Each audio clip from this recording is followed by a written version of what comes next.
Good morning, everyone. It's Friday. It's April. It's the 5th day of that month. It's 10. Let's do some golden VCR.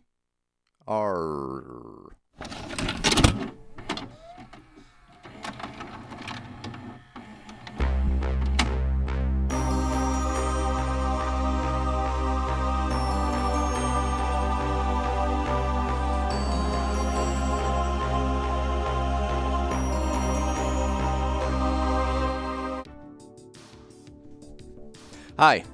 I want to get some more tapes off of that shelf. So, let's learn about Vietnam, the Vietnam War, with Vietnam Navy SEALs, the real story. I've picked a few off the shelf that are older, that are like, they look worth watching, but no one's ever going to pick them. So, Vietnam Navy SEALs, the real story. Everyone loves a little war in their morning. Let's see. What do we got here?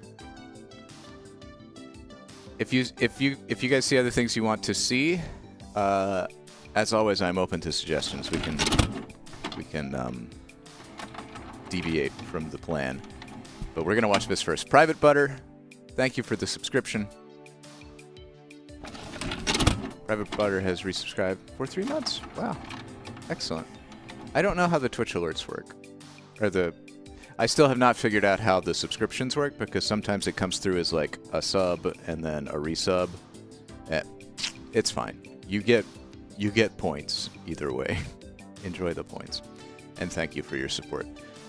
Navy SEALs from the Vietnam War. Discover the incredible truth about how SEAL teams really operated in Vietnam. Explosive action footage shows why Navy SEALs were the most feared and... Oh, hey, it's SEALs. We love SEALs. Anyway, it says this tape is on permanent display at the UDT SEAL Museum. It's like 25 minutes. So hopefully it deals with the horrors of war with a respectful tone, and we learn something. Let's do it.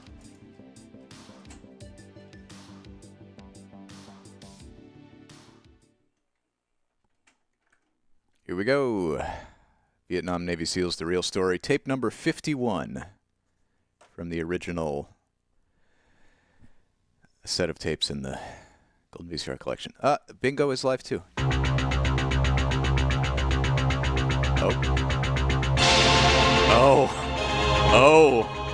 Oh, baby. Oh, baby, that is one hell of a logo. Start recording.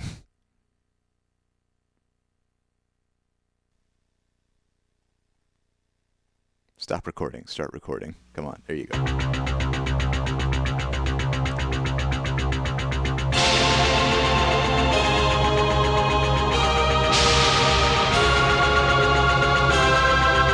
There is a link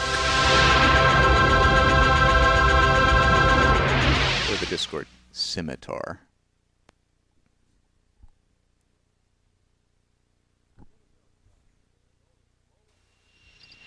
In military jargon, they are known as low-intensity conflicts. More commonly, they are referred to as dirty little wars. By any name, they are the types of battles that U.S. troops have fought in since the advent of nuclear power. To fight in unconventional situations against armies which use terrorist and guerrilla tactics, special troops are required. This is an inside look at the warriors who were said to be the most feared animal in the jungles of Vietnam. This is the story of the Navy SEAL.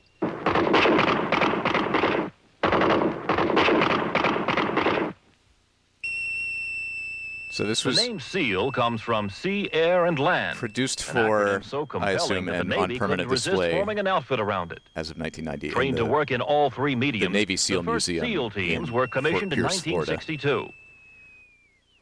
The program was so shrouded in secrecy that for many years the Navy would acknowledge publicly only that SEALs existed.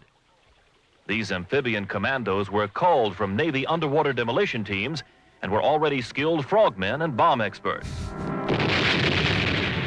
The primary wanna SEAL take you role was on to a be sea counterinsurgency, cruise. to defend freedom by helping developing and pro-Western nations ward off communist-backed guerrilla movements. We helped. Their greatest test was to be Vietnam. We sure helped in Vietnam. Trained and equipped to conduct unconventional warfare and clandestine operations, SEAL teams were tasked with maintaining capabilities in demolition, intelligence collection, and the infiltration and exfiltration of agents and guerrillas. SEAL platoons concentrated mainly on listening post and ambush-type operations in remote areas where Viet Cong moved regularly with impunity. For over 6 years, SEALs amassed an impressive combat record by successfully interdicting major Viet Cong troop and supply movements. Very few SEAL accomplishments ever made the front page news. SEALs learned to like their job for its importance, not its glory. In addition to direct offensive operations, SEAL personnel performed numerous blasting jobs to open rivers and waterways to Allied naval craft. The SEAL diving capabilities were utilized in clearing fouled screws and the recovery of bodies and weapons from downed aircraft. We were always down on the Marines because of how they were talking about how they're the best and they're the first ashore. And well, we're raising our hand up saying, look, don't overlook us. We have to recon the beaches so you can go ashore. We have to take them booby traps, minefields, and any personnel on the beach out. He's got one of those right in the rain pencils. Tell us about it. All SEALs were trained snatch artists and assassins, capable of killing or capturing enemy officers deep in enemy territory. Using weapons ranging from crossbows to machine guns, Navy SEALs brought a personal war to the enemy in a previously safe area with deadly results. War reports tally a kill ratio of 150 to 200 enemy dead for every SEAL fatality. Sometimes they're corpses on Golden Engaged in VCR, and I do intelligence gathering and apologize for that. ambush-type missions well back from the main rivers, SEALs would often crouch all night near suspected avenues of enemy movement. They deliberately chose uncomfortable postures to remain alert as they After waited this, for we their got a prey. couple of good palate cleansers. You can have either Klondike and Snow, A Tale of Twin Polar Bears, or Introduction to Cajun Dancing. A small enough group, between 12 and 30 people. If you've got the air of surprise on them, that's really that can really make you really high. It can really make you hot because, boom, you hit them. You didn't lose anybody. You put a major hurting on them. They know you're going to be there. The green faces were in there that night. The ripple effect from that hit is going to be incredible in that area. It spreads fear and terror through all the villages. Sometimes, when you watch just random media, sometimes you have to steel yourself. Meaning disguise. SEALs became masters of the art. The creative use of makeup earned them the nickname green faces. A SEAL face covered in camouflage was almost a terror we're weapon getting the itself. agenda of the Navy The SEAL green Museum. faces looked like something from beyond the grave, with eyes that knew no rules. If a SEAL confronted an enemy with human nerves, the shock alone could paralyze him for the necessary half-second. So it's not going to be like HBO's Pacific in terms of its treatment of the moral ambiguity of war. He would use. SEALs would mission-orient their uniform. Excellent, Jason. I really should and I really will go to the post office jeans. today and make sure those are. SEALs were allowed make to sure I can select grab those. whichever combinations they thought most suitable. And then I can scan more tapes. Especially Sunny, a face to interesting see. were the Oh, tiger stripe camouflage pattern uniforms. The high contrast between colors and background caused the black stripes to act as built-in shadows. These tiger stripes worked well anywhere sunlight filtering through the jungle canopy cast shadows on the ground. They also worked well at night, the black stripes serving to break up the outline of the wearer. At least 3 different tiger stripe patterns were used. One was printed with a greenish brown and was worn during the dry season when most vegetation turned brown. The use of diverse headgear such as the floppy brim bush hat, the camo beret, or the olive drab triangular bandage as head cover or sweatband was common among SEALs. They frequently wore the bandage around their necks with a knot tied in the 2 loose ends. It could be quickly slipped over the head and slipped on above an arm or leg wound to make an effective tourniquet, or be used as a weapon sling during extraction. Footwear was another personal choice. the most commonly used being the issue jungle boot and the gray or green coral shoes, which resembled high-top sneakers. Swim fins could be fit over either for combat swimmer infiltration by water. Some SEALs wore no shoes at all, going out on their jungle missions barefoot. The primary SEAL mission was gathering intelligence on key members of the Viet Cong infrastructure and neutralizing them whenever possible. Another important SEAL job was capturing prisoners. It was through prisoners that SEALs gained insight into weapons buildup, arm caches, and enemy troop movements. I guess the best term to describe the way we handled prisoners was expediency. To get in there as quietly as we could, to get the prisoner, to get him out of there without being seen or heard, or without having him make any noise. Naturally, he's going to be scared to death.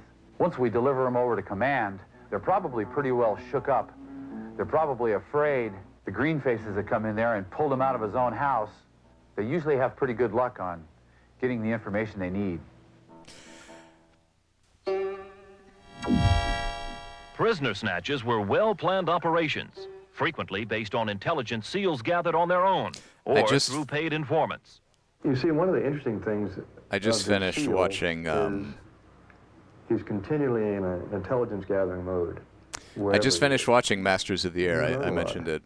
The SEAL point man would recon the area by helicopter to familiarize himself with landmarks. And I really like around the target objective.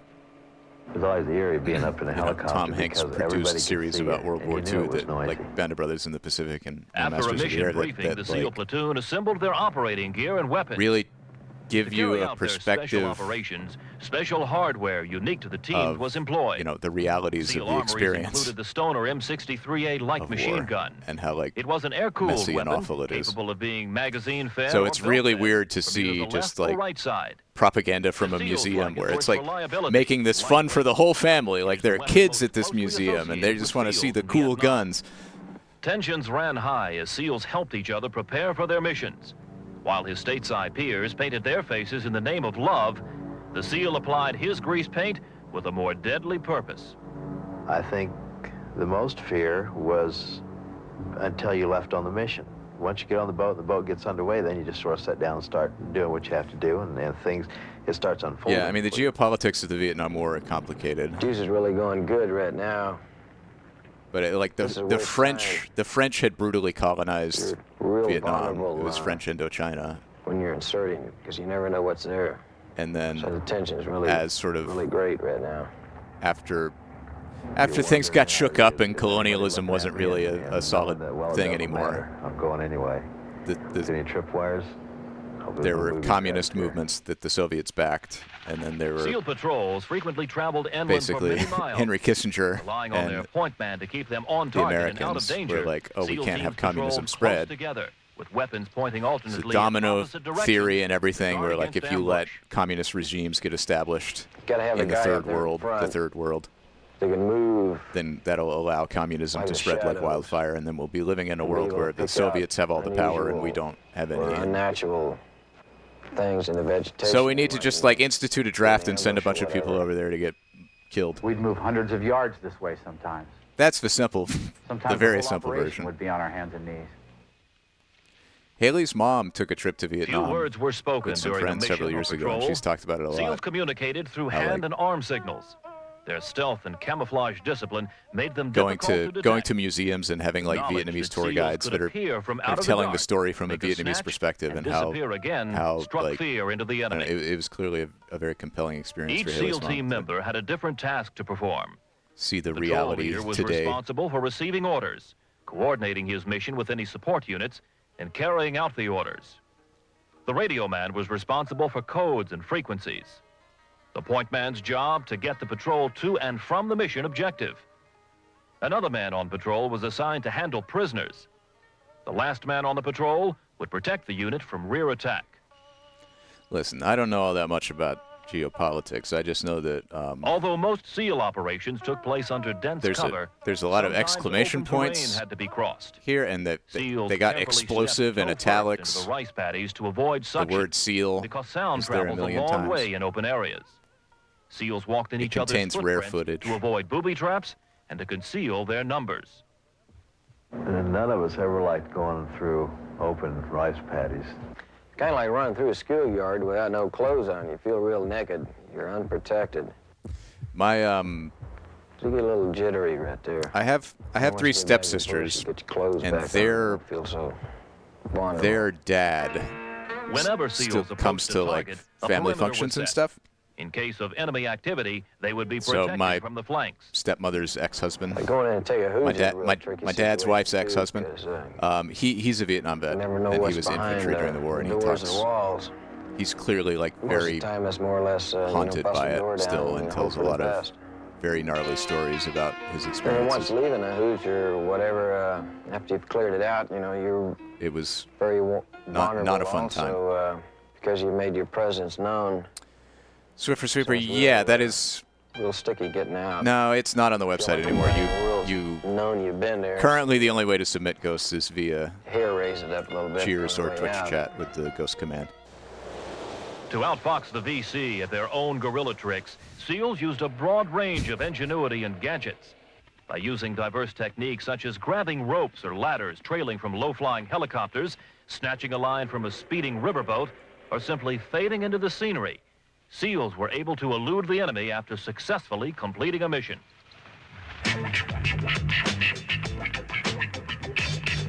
While the kids back home danced to the Beatles and the Stones, in Vietnam, rock and roll took on a different beat. We kind of related ourselves to a rock band. Lots of times we'd say, you know, just playing That in the was a band. very odd segue. You've got your M60 man who initiates all ambushes or initiates the firefights. He's your bass player. Well, those coward draft dodgers were listening to Your lead Sergeant vocalist is Pepper. talking to the helicopter, and he's pulling The real men rockets and were shooting people. M60s and sometimes even miniguns. He's pumping them out at them, so you've got 5 guys could take on as many as 150 or 200 and win simply because of the technology. You got your automatic weapons man or your lead guitar cranking it out there. You've got your other members of the band playing, covering their zones, and you've got your vocalist who's on the radio, and he's talking to This the is a very chopper, strange and analogy. The chopper's just wreaking havoc. Well, it was usually a concert like they'd never seen before. It was certainly a band of different instruments. It was a hard concert to beat, I'll tell you. It was a live audience, and a lot of times we knocked them dead in the aisle. I don't like that analogy. The Navy SEAL is a Rorschach blot test onto which everyone seems to project their own private fantasies. Seen by many as sort of an unflinching superhero, the Navy SEAL has a mystique that is hard to define. It is said that a SEAL has nerves, he just ignores them. I think SEALs have a wonderful capability of creating their own mystique. They feel like SEALs, and they act like SEALs, and they fight like SEALs. I think when you see them, there's something about that that sets them apart. SEAL duty, even in its training, is dangerous.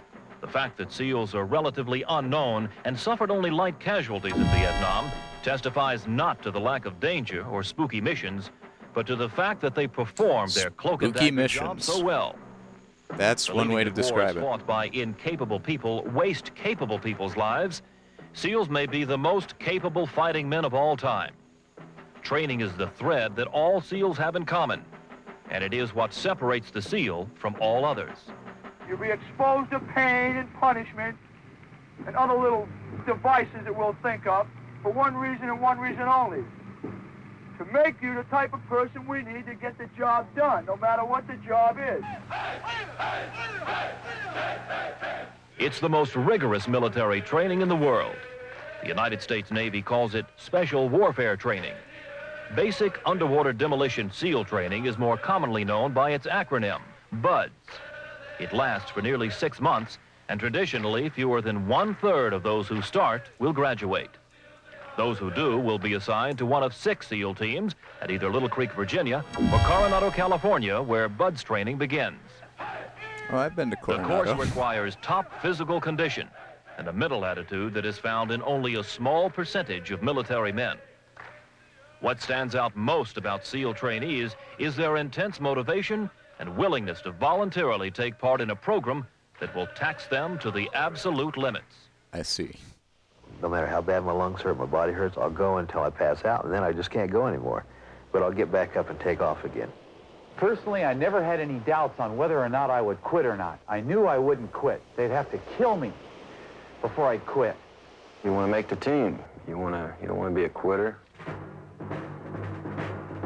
To make the teams, as SEAL groups are called, enrollees receive extensive training in special combat techniques, advanced demolitions, field communications, and small arms handling.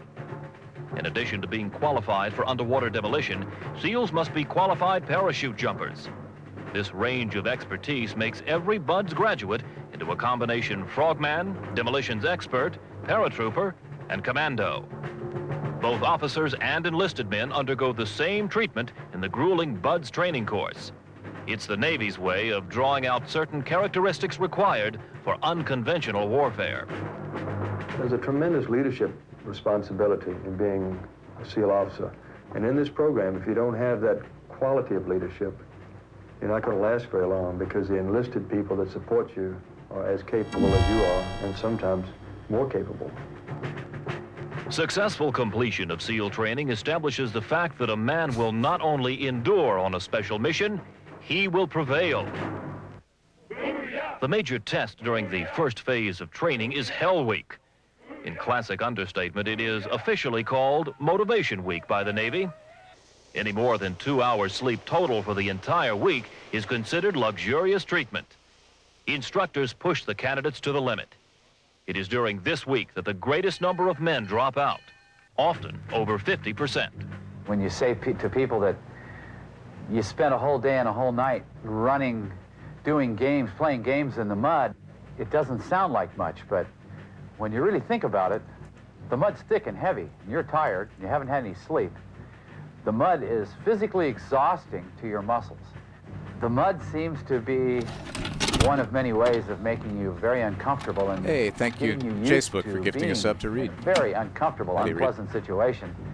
So that when you're actually operating in the real thing, if you have to encounter... We're almost done learning about well, you've already been there. It's Navy no big SEALs thing. in Vietnam from the Navy SEAL Museum, Aside from the heavy which is very physical pro-SEAL. demands of BUD/S training, students are taught how to conduct and record hydrographic surveys. They must learn land navigation, small unit tactics, patrolling, ambush techniques, rappelling, individual infantry weapons, and military explosives. In combat scuba training, students are taught to become combat swimmers, using swimming and diving techniques as a means of transportation to their combat objectives. Any tapes about SEAls, the animal? BUD/S training I runs don't on individual talent think and the spirit so. of cooperation. The goal I don't is think men I've ever capable seen- of I don't know if they operating make in those. effective team units. No loners make it through BUD/S. You learn to do things together. No member of a SEAL team has ever been left behind on a mission. A lot of it just goes back to knowing, you know, what each other's been through and what you might have to go through. So you got to take care of your buddies.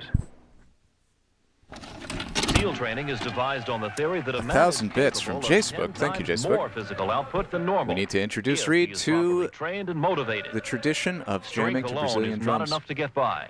It takes We an will have attitude. Flight of the Urubu then. One class Thank you. graduated no one.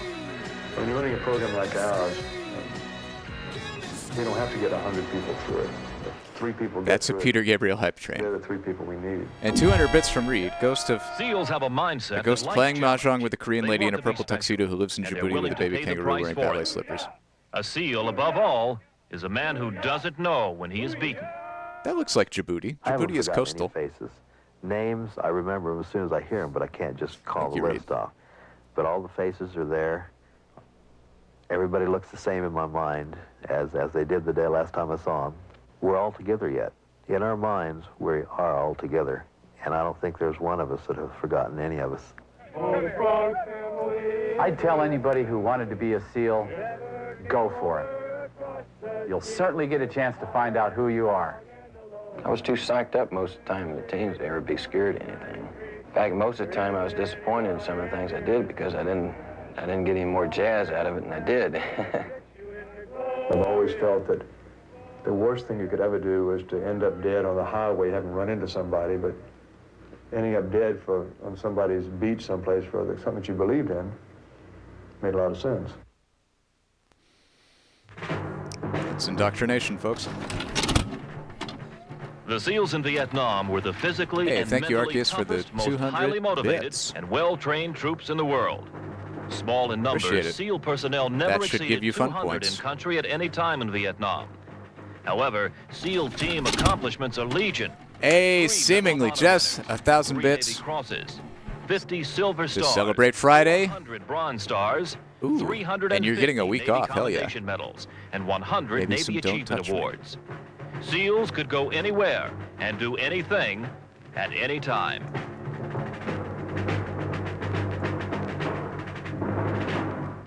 Oh, the Frog family is the best family that ever came over across the sea. There isn't any water and there isn't any grass. All there is cactus and it sticks you in the glorious, glorious. 1 gig of beer for the 4 of us, singing glorious. I'm not adding this song to the rotation. 4 of us, or 1 of us could drink it all alone. Stand near. Hoo-yah! That was 23 minutes of Vietnam Navy SEALs, the real story. Did you learn the real story?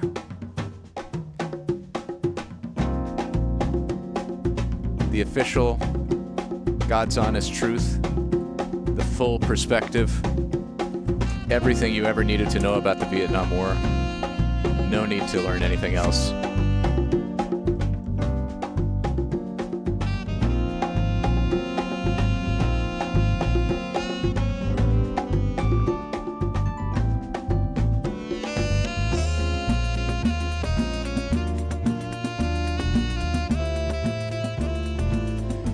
Oh yeah, good time to mention. I've heard this from everyone I've ever known who's served in the United States military. Do not trust recruiters. They are liars. Don't talk to them. Don't talk to cops, don't talk to Jehovah's Witnesses, and don't talk to Army recruiters. Just walk away.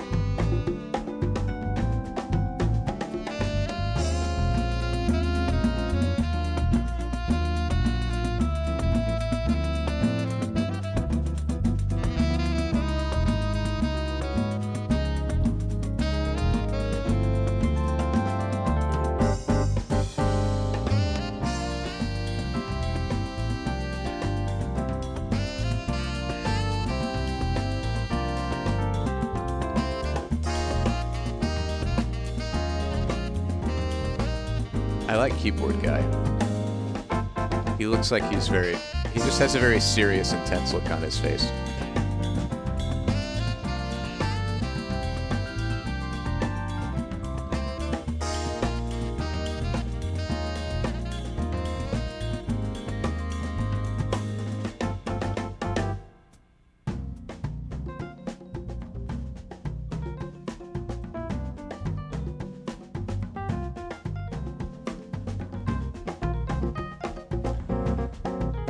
Our next tape will either be Klondike and Snow, A Tale of Twin Polar Bears. Look at that face. Or Introduction to Cajun Dancing.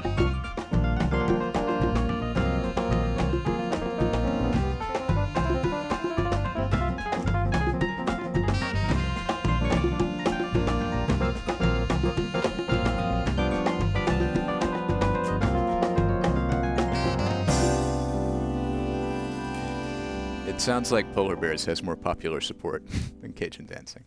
Hello, my name is Maria Martinez, and I would like to welcome you to Brazilian Coordination for Drum Set. This is... Oh, hell yeah. That was Brazilian Coordination for Drums, Flight of the Urubu, courtesy of Jace Book. This is Don't Touch Me, courtesy of Seemingly Jazz. Has anyone not seen Don't Touch Me? If so, you're going to see it now.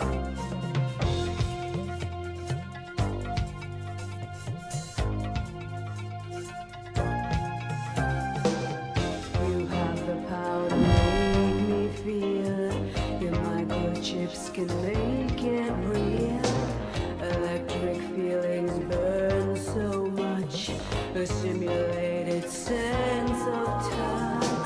such a good song. Don't touch me with your love.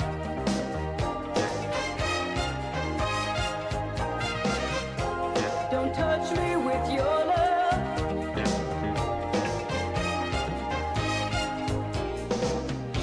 Ecstasy drives me insane, collapsing in exquisite pain. The vibrant dreams of nature's way. The neck is so good. The shoulders clipping through. This was very, very early mocap. Don't touch me with your love. I did not. I saw. I've been seeing some a lot of good memes fly by in the Discord, and I have not looked at them yet.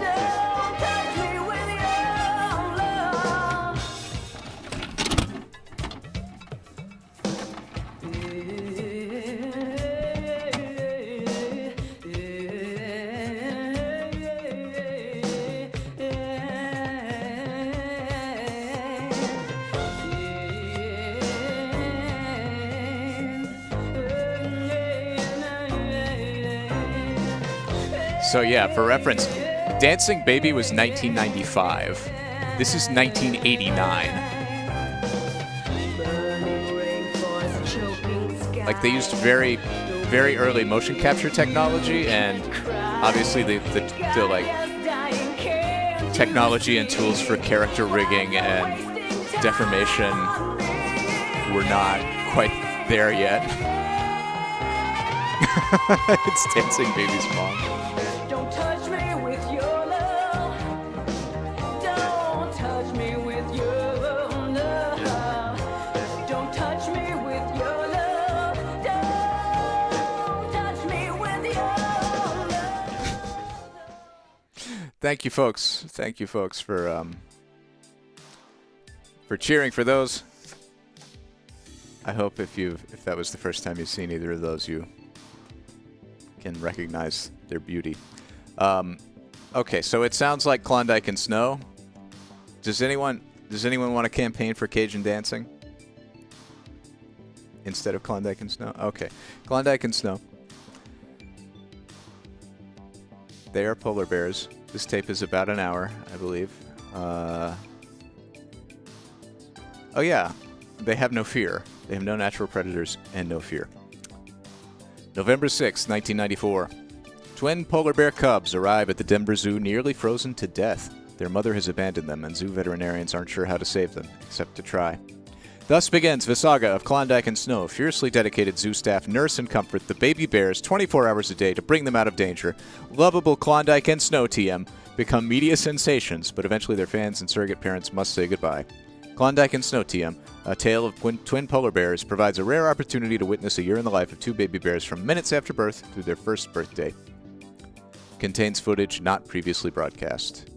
This is produced by KRMA TV Denver, Channel 6, News 4 Colorado, and the Denver Zoo. Copyright 1996. Klondike and Snow. It is rewound.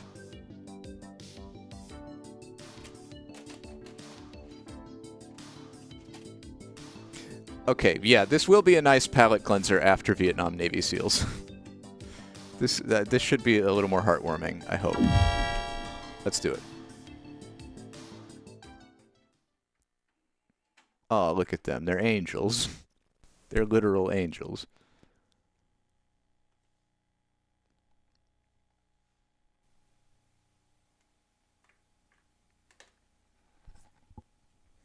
This program is made possible by annual financial support from viewers like you.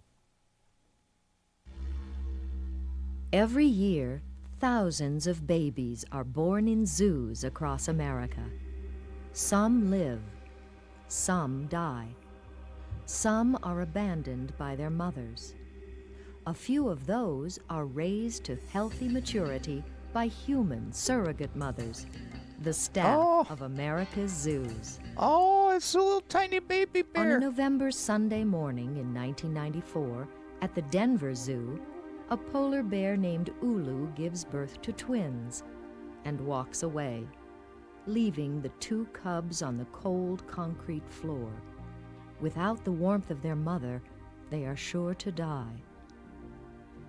Gary Aguirre is the polar bear keeper. Well, I heard kind of an off noise that I had never heard before.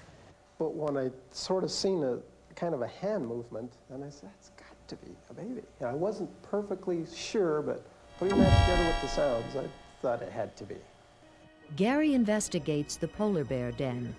He finds the male cub on the floor with a 3-inch laceration on its head. Oh no. Around the next corner, he finds the female cub. And the baby was about right here. I was kind of happy, a little nervous. I don't think so I've been this tiny. nervous since I had my own. How could Denver they be Zoo so senior tiny? veterinarian Dr. David Kenny is immediately contacted by radio.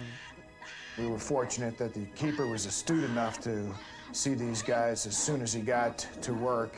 And the male cub had a laceration on the top of his head about 3 inches. So the decision was made to remove the cubs, bring them to the hospital, treat them, and hand raise them. Denny Rowling is on duty in the zoo's hospital nursery. Yeah, I remember the moment quite well because they came in with these polar bears. They were very small. I had never seen baby polar bears that small. I had nothing to judge against, but they looked like 2 babies that were in big trouble. Cindy Bickle is called in on her day off.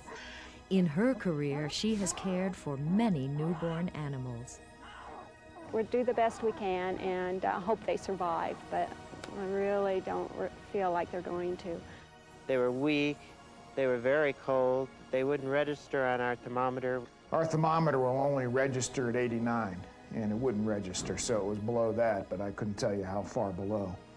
So we thought that, you know, the chances of them surviving were very slim at that point, so. Rejected by their mother and nearly frozen to death, the 2 cubs fight for their lives. By their side, the dedicated staff of the Denver Zoo. If these twins survive, they will grow to be 2 of the largest carnivorous land mammals on Earth.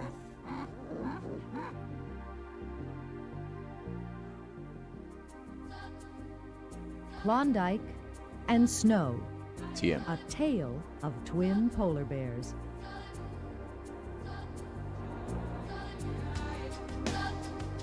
Ooh, I like this song.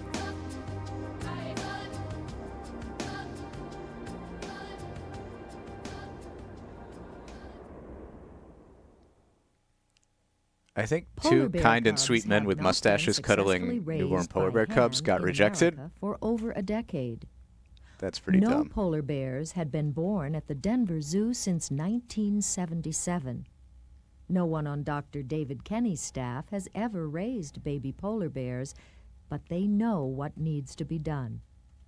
Less than 24 hours old, the twins, named Klondike and Snow, weigh just over 1 pound each. That's so cute. They were pretty chilled, and it took about 5 hours of intensive care to get their temperatures up to about 100. I just assumed it would be a loss, and by the end of the day, they'd be gone. So I guess I was pleasantly surprised to see how quickly they responded. And as they warmed up, they became much more active and started to cry and paddle around inside the incubator. Yeah, it's so fucking stupid. When they're born in captivity, you It's don't 2 usually men look at cuddling good look at a them till they're polar a couple of bears. months, so You can't have they're 2 men and just cuddling in the they're same kind of thing. camouflaged and all that But you hair, can so have 1 man cuddling a it was a polar special bear, experience even for us. but it has to turn him into Come up here in tough shape. a Saudi man.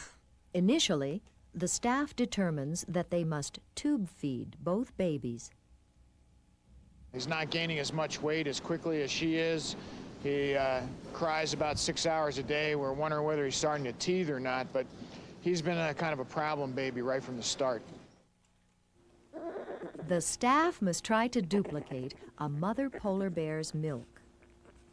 We're at a kind of a handicap with a polar bear because not many people know what a polar bear mother's milk is like in the way of nutritional content. Gathering scant information from the zoo library, they settle on a mixture of Espilac, a puppy milk replacer, half and half, and vitamin and mineral supplements. However, there is very little information available on the care of infant polar bears. They are blind, deaf, weak, uncoordinated, noisy, and demanding. And these two are Jesus? demanding and need constant care. After hours when the zoo is closed, we take them home so that we can continue to feed them around the clock. Every evening, Klondike and Snow go home with one of their surrogate mothers. Oh, that's a lot of Denny, fingers. Cindy, or Dave. The cubs need to be fed every 2 hours. And unlike some of our other babies that you have to set alarms so that you can get up on time to feed them, they wake up and they scream, and there's no way to just ignore it and say, oh, they'll go back to sleep, because it just keeps getting louder and louder and louder, and you have to go in and pick them up and feed them and cuddle them. And They must be fed, stimulated with a wet cloth to relieve themselves, then tucked into bed in the incubator. And nights are look at him difficult. I jiggle. think that's when we have the most problems with them. He looks like Prayer Bear. And it's a harder He's period moving for like a them. puppet. That seems to be the point where they're either going to survive or not. There's a early Polar Prayer mornings. Bear.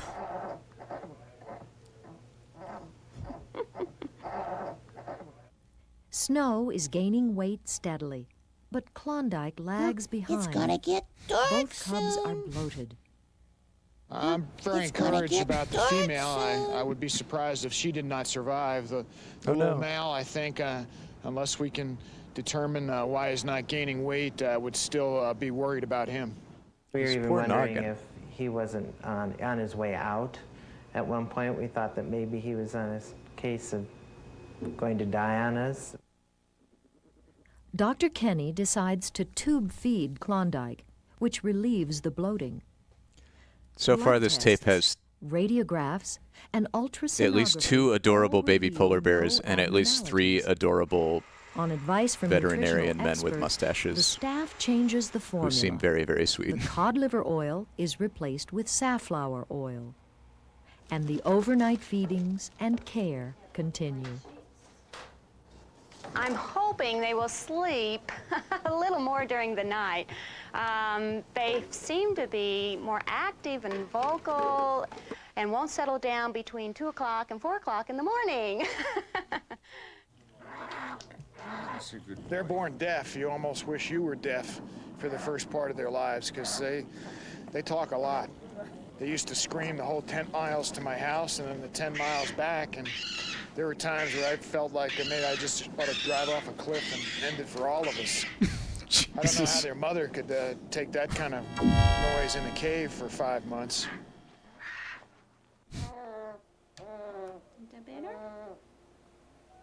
Now Snow begins to fail. She is lethargic and cries constantly.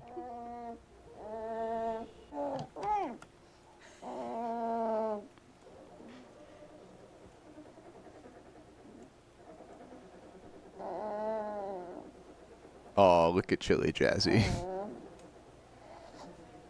At that point, it seemed to flip-flop where he started to improve rapidly and she wasn't doing as well, started to bloat, seemed to be constipated, and we were becoming more concerned with her. Poor baby. Wait a minute. Wait a minute. That's okay. Oh, good. Did we get some poo-poos? Did we get some poo-poo? That's a good girl. Oh, let me see. A little bit.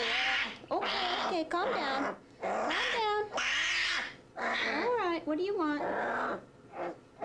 What do you want? They're such adorable tiny killing Is machines. that better? Is that better? Oh, poor baby. Get comfortable. Get comfortable. Yeah. Today, she finally went to the bathroom on her own, and it's great. We're all celebrating. I think we'll go out to lunch. Our little girl. It's a relief that she did that. It's a big step. to her recovery. Go to the bathroom now. Good job, Boop. Her belly looks better already. It does. Since we were taking them home at night, and we were sleeping next to them, and we were listening to when they cried out, and we were watching every moment that they were being fed and monitoring what was happening in their system, sure, we feel like mom and dad. There is a love relationship here, I think, with the bears for sure. There are favorite bears even that we tend to dote on, and I have mine and Cindy has hers that we tend to dote on, but we love them both. Okay. Now. Oh, that's gnarly, Bella. I'm glad it worked out. You can't really blame The story of your Klondike and fetal Snow self has for not spread, having the coping and skills people to flocked manage that to situation. try to get a look at the two cubs. It's understandable.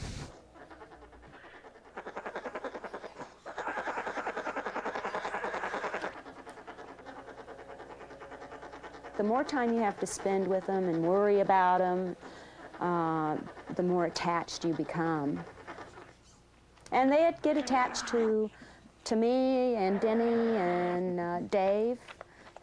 They get upset. A lot of times they can't be consoled unless one of us actually pick them up and start rocking them or pacify them.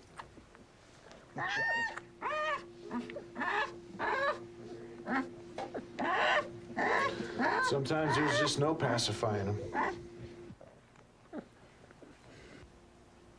It appears that both cubs will survive, but within days, Dr. Dave Kenny has another concern. I'm just hoping we're not getting a deformity. Yeah. I'm just worried that her humerus is bent. Dr. Kenny orders x-rays at the zoo hospital. It's still so tiny.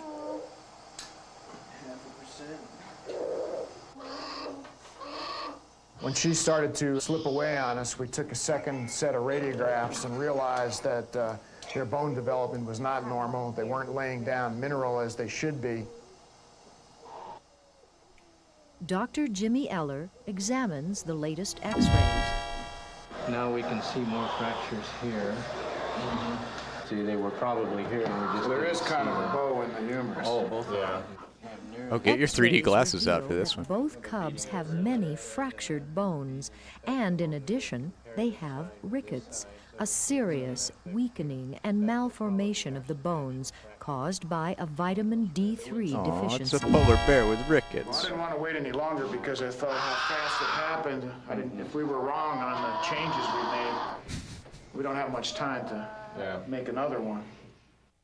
Klondike is in much better shape than his sister. The reason why he lucked out, I believe, is because at the time he was having trouble. Yeah.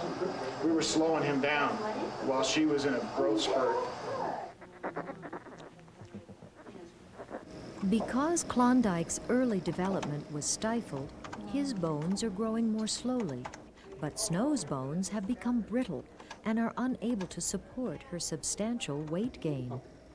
The staff is still uncertain why, but hoping for the best, they change the formula once again, reinstating the cod liver oil. The staff attempts various formula recipes to supply the right amount of vitamins. In the wild, polar bear cubs receive all their necessary nutrition from their mother's milk. Bear's milk is so unusual. We've had a difficult time trying to simulate the mother's milk. Oh. And most of the problems we've had with the babies have been probably milk-related, formula-related.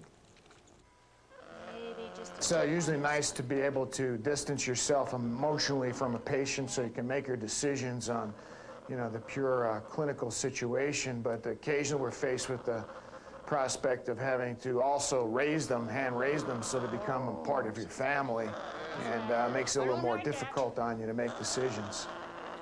There's a polar bear. There's a nice one to get off. There's been a lot of interest from other people in what they do, what they look like, and how they act.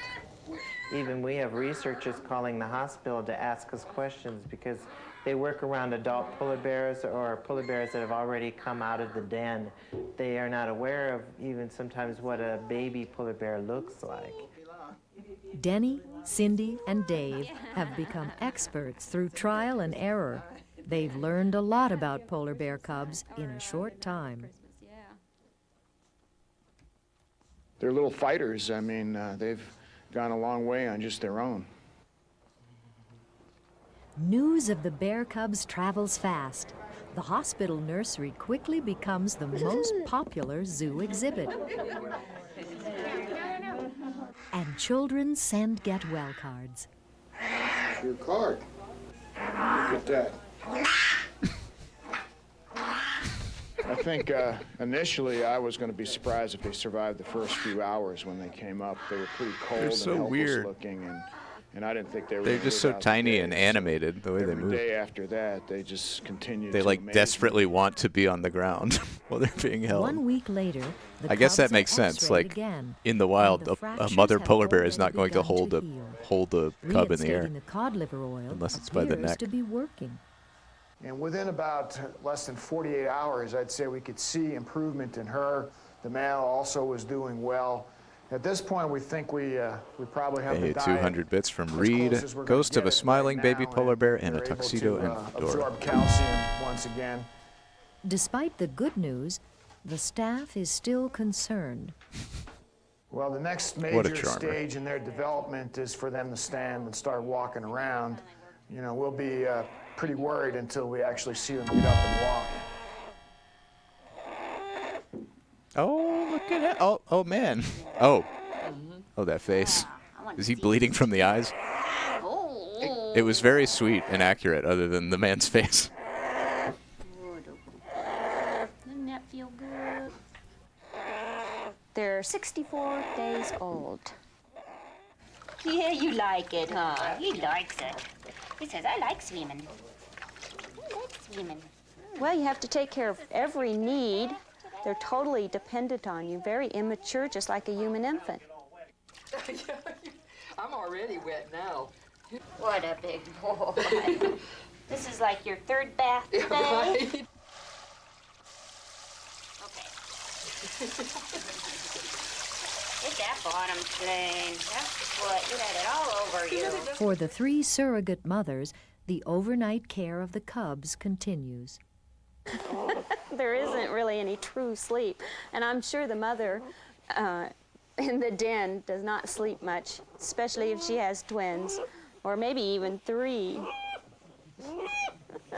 And the mom is just, I'm sure, not sleeping that much. And I am not either, it's just the same. The swimming Now that hole the was bears are more rejected. active, nighttime care becomes a real chore. Mom never gets any sleep.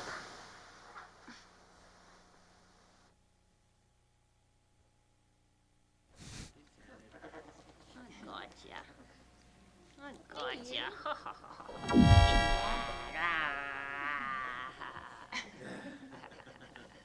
Okay, Klondike it's and Snow sweep. are happy It's and turning seem swim to be into sweep. healthy polar bear cubs. But will they be able to walk? Maybe swimming hole. Yeah. Swimming hole. Swimming hole. Maybe it took out the W in its imagination.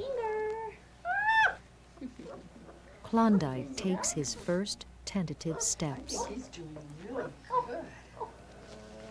Oh, he walking?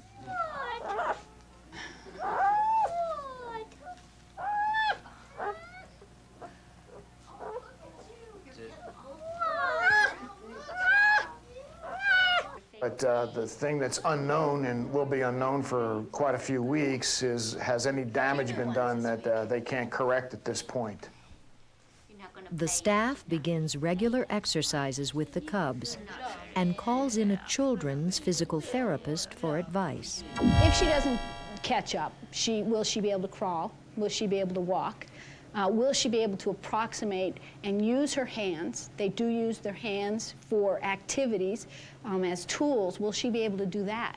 Will she be able to swim? The question really is, will she be able to survive, even Those are in just in a zoo VHS environment, artifacts. with other animals who are stronger? Oh, don't bite yourself. He's a little bearskin rug. When I bring her Just up, laying on and the I ground. gently hold her head like this and work with her head, it makes all her muscles down here fire. Last week she had no muscles here, and now her muscles stop about here. She's so much better this week, but she's probably quite a bit behind Klondike. Head up, right there, right there. Tap, tap, tap. There, good girl, good girl. Yes.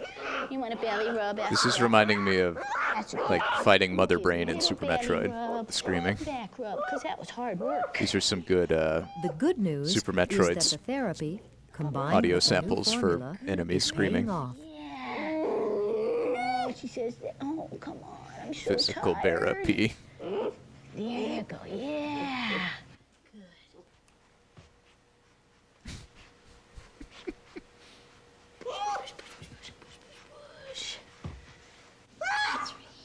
Oh, it's so cute.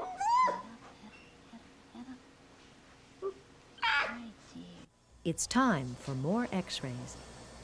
Yeah, the fractures are all healing very nicely. It's still bowled some, but it'll straighten out as she grows. Walks. Heart rate steady at 120. The bowing of the legs may be permanent, but so long as she continues to grow, there is a chance they could straighten out. Once again, confidence among the team is high. Those fractures right there and there. Okay. Now you can't see them anymore. They've healed. I'm real optimistic about him. He's been in good shape for quite a while now, and we're becoming more optimistic about her.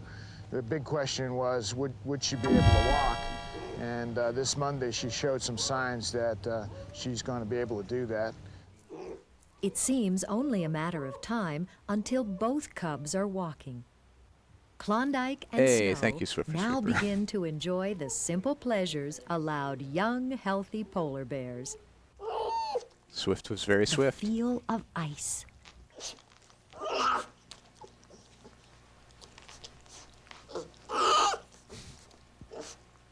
When do they introduce the polar bears to Coca-Cola? When do they get ice-cold Coca-Colas?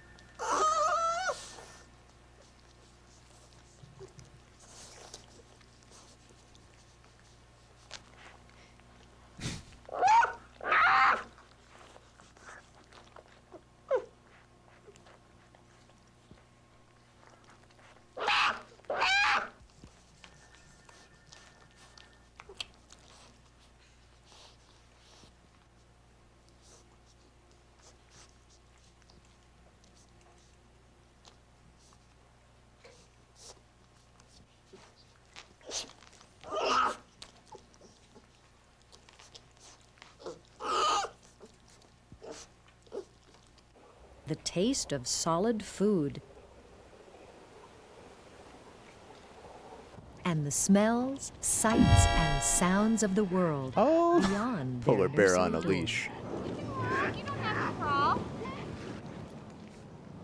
Having her roll across the barrel, she pushes up every time her feet touch the ground, and we're hoping that'll help strengthen her leg muscles and make those fire. When she stopped, all of a sudden she'd stand up. But she won't walk that way because she can't move fast enough right now, so she gets frustrated and then scoots across to try to catch up to him.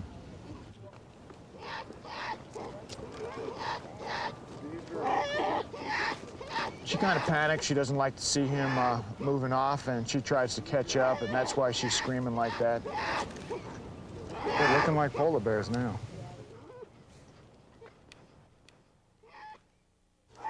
Experts consider polar bears cunning, fierce fighters, and untrustworthy in captivity.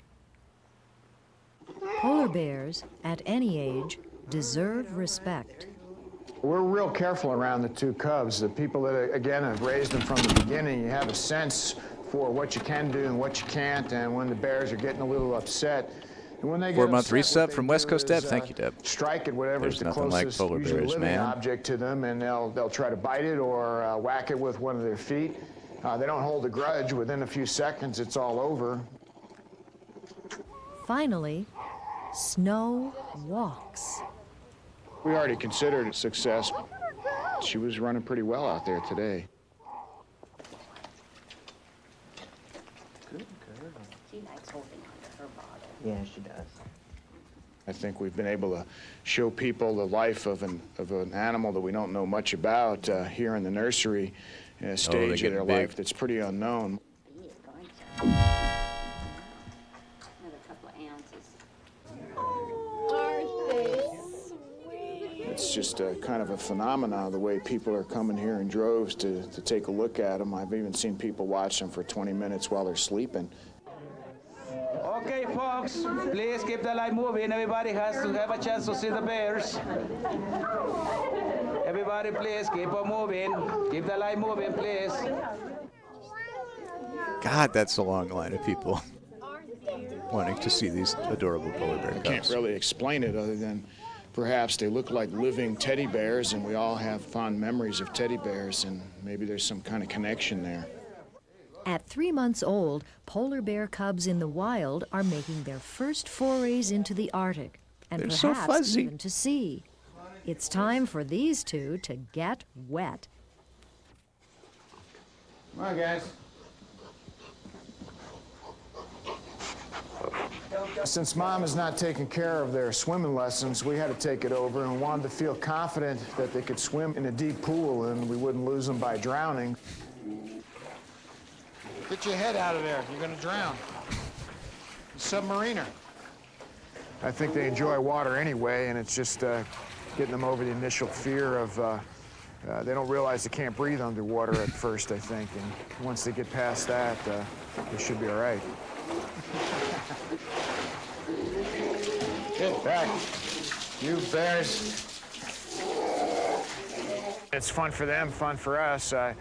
We don't really have a bigger pool at this point where we can actually, kind of force them to swim. Right now they can just walk on no the air? bottom, but I think that's the first step for them to get used to swimming. How come you guys are all dry? I'm so glad this doesn't have Shrekfest dubbed on it, because I picked it up from the same thrift store as all the tapes that were Shrekfested. 3 months of age also means more enrichment devices in the nursery. The balls are kind of meant for them to push them around the floor to continue to increase their motor skills, their running, their walking.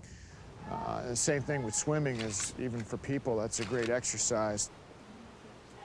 As in the wild, it's time to expand Klondike and Snow's diet.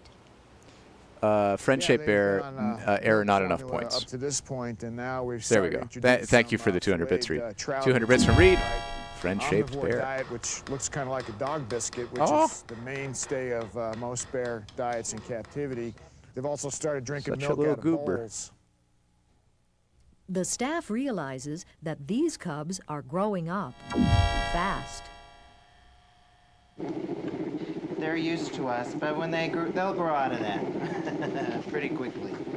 When they don't like something, then we're pushing them. They'll show you real bear behavior. Sounds like a motorcycle engine.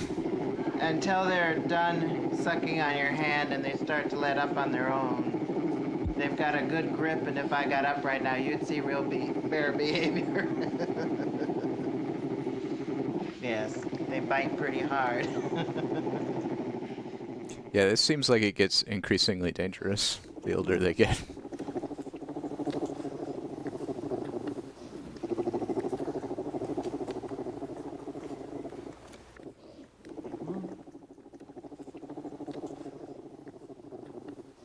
Swift has one bingo. They're going to All right. have less human contact each day, so it's going to be traumatic for them for a while, and it's also traumatic for us to have to pull away, but it's going to be safest and best for them to do that. Polar bear 1,000 cubs points to don't Swift for usually sweepers. leave their Congrats mothers for winning until they're bingo. 2 years old. But we just can't wait that long. That'd be too large, too dangerous. So, that's the reality of wildlife for a polar bear, and it's going to be the reality for us also. That seems like a good zookeeper. Like, they aren't your pets. You don't own them. You're a wildlife conservationist at heart, and you have to do what's best for the animal. I think think they make this sound when they're happy, when they've made contact with something they think is their parent. Kind of a comforting sound. They make this little bear face that the adults do, and it must be an innate thing, because I certainly didn't teach them, and they'll purse their lips up like this, and then they'll start huffing at you. And it was kind of funny to see them develop that on their own, because they didn't do that as little babies for the first 2 months or 3 months or so.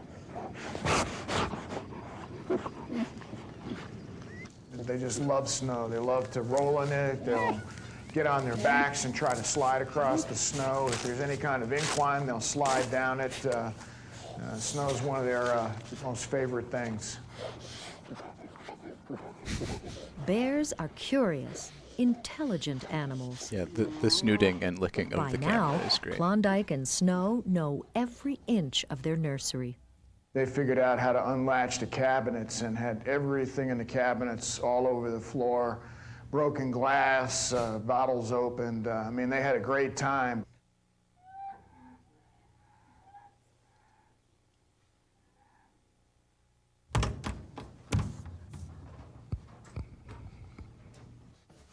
It is obvious that the cubs need more room. This kind of temporary exhibits we're going to put them in was formerly a home for our juvenile penguins. To modify the exhibit for the polar bears, we had to make sure they couldn't climb out of there. We had to put locks and bolts on some of the doors. Before the cubs can share space at the adult polar bear exhibit, they must learn to swim very well. I'm not really sure how a free-ranging Jacefoot, 1,000 bits, thank you. In celebration of Swift winning bingo. You know, they kind of more fend bells and themselves. whistles. If they get in trouble, she'll pull them back out. I don't know that anybody's ever had the Excellent. opportunity Thank you. to witness. In the wild, polar bears really enjoy swimming, especially cubs. When mom is sometimes hunting seals, they'll be close by, splashing around in the water, sometimes interrupting her ability to catch a seal.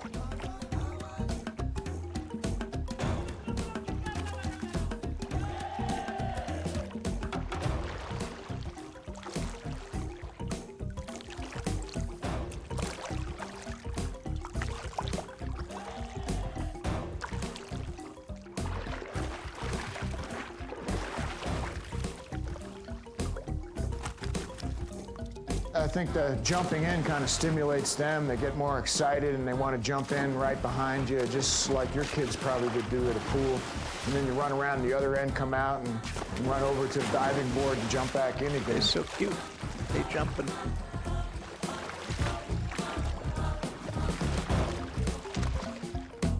What is this, like, And plus, it's fun swim with polar bears. Banjo-Kazooie, I have to Crash admit that. Bandicoot I think I'm music? one of the few people in the world that has ever I like it. swam with a polar bear, let alone a cub, and it's probably one of the greatest thrills of my life to be paddling around with 2 cubs in tow. So I wouldn't give that part up for anything.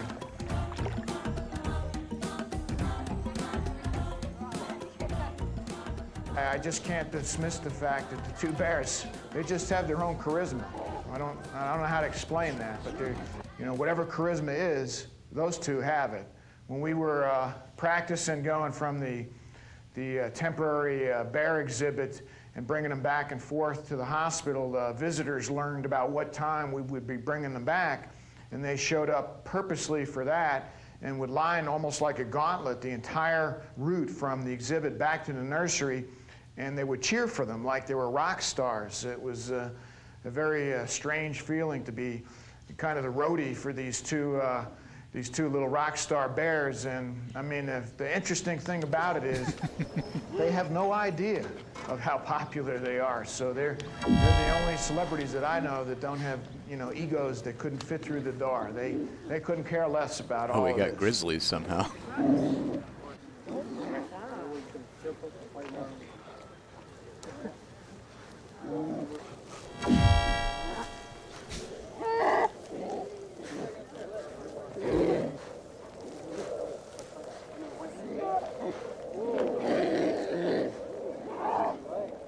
The zoo realizes the popularity of the 2 cubs and gladly provides what the fans are asking for.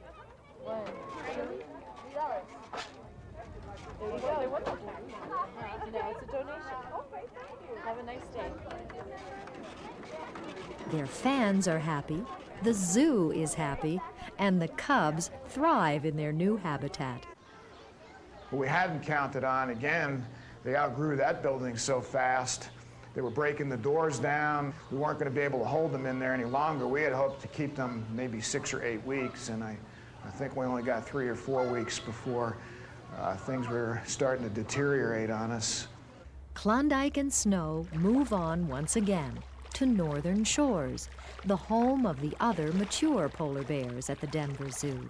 But they must alternate use of the space. Well, in nature, polar bears are really solitary animals as they roam the ice pack. Their main job each day is to find something to eat. Polar bears can be quite aggressive towards each other in the wild, and it's not unheard of that adult males, who can be 3 times the size of a female, will try to catch and kill and eat cubs, and maybe even the females. I don't know why Klondike bars were named after Klondike, but Klondike is a region of the Yukon in Canada. I assume it comes from a native language. They could hear them and smell them.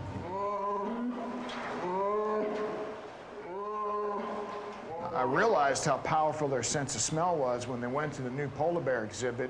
And then one day, Klondike came walking along the ledge there up close to where the public is, and he went by the glass where there's a little crack where the glass meets the concrete. And all of a sudden, he turned around and came back and put his nose in there and just started smelling. And you could feel his breath coming back and forth through the crack. You could feel that warm breath. Put my hand there. Benny. And he got more and more excited, and then Snow came over and pushed him out and started doing the same thing. And then both bears started to vocalize. It was at that point I realized that they know me by my smell. 200 bits from Reed, pizza on pretty fire. Intelligent creatures, so if you don't make their exhibit and their surroundings a little bit interesting, they can get bored like anybody else. And so I would not be holding that with my bare hands. is put things out there to stimulate activities and make them use their intelligence. One other thing that we do is we'll take some trout and we'll freeze them in buckets. And again, to demonstrate their intelligence, initially I'd put the trout in there and fill the bucket up with water and freeze it. Well, that meant the trout floated to the top. And the bears quickly learned that all they got to do is work on the top side and they'll get the trout out.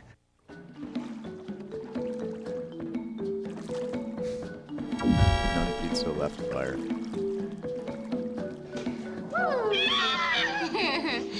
He can't catch us. There's always that oh, look at that. Oh, I love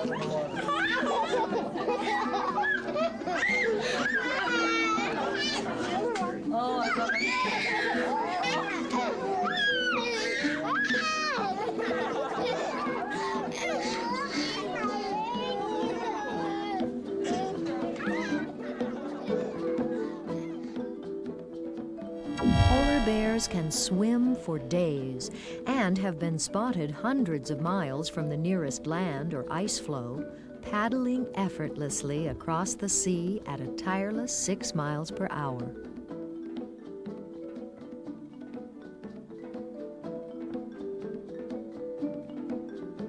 They can remain submerged for up to 2 minutes, cruise at depths of 10 to 15 feet, and have excellent eyesight underwater.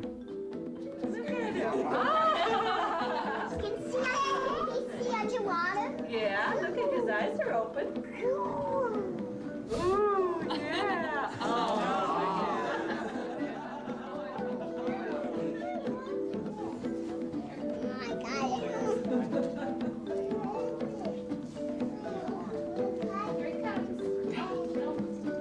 This is really sweet, and it's great to be able to enjoy it without like the usual moral compunctions of zoos. Because there are zoos that are run well and like, you know, take animal welfare and conservation seriously, and there are zoos that are just like cages. We've captured these animals and put them in cages. But like these are 2 animals that were born in captivity and abandoned by their mother and had no chance of survival. Like, this zoo is their home. Legit.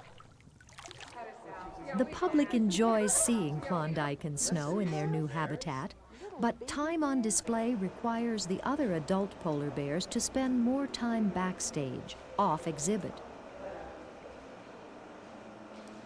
There's in Griffith Park in Los Angeles, Klondike and Snow which is may like look in large Hollywood. enough It's to where the take care Hollywood of sign is. themselves, but it is It's a really dangerous for the cubs huge to park share that's really space nice. You with can hike other around and stuff. older There's an bears. old zoo there, the old Los Angeles Zoo, that was opened in 1912 When and the closed in cubs were in the 1966. nursery, checking their weight was simple. And you can But hike now, around the Griffith Park cubs Zoo weigh well and like over 100 pounds. it's all like a so ruin, and you can go into the old special cages and enticements are enclosures used and to coax hike them around and onto stuff. the scale.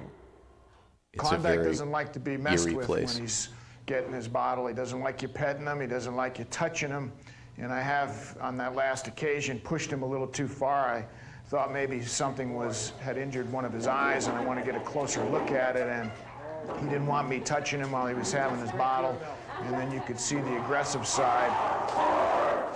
Oh, Jesus. Give him another one. They've been very good with us, but there is a point where you push them too far. And he's probably 170, 180 pounds right now, my size. And I just couldn't risk pushing him too far because there's some real danger there. I don't think there are enough people that can restrain. They can one of rip those you little apart bears in at an this instant. point that he couldn't get away and do some damage. So we've passed the point where we can just manhandle them to get a blood sample or take an X-ray. Now they bear handle us if they don't want to do it. Despite their aggressive side, in times of stress, Klondike and Snow always have each other.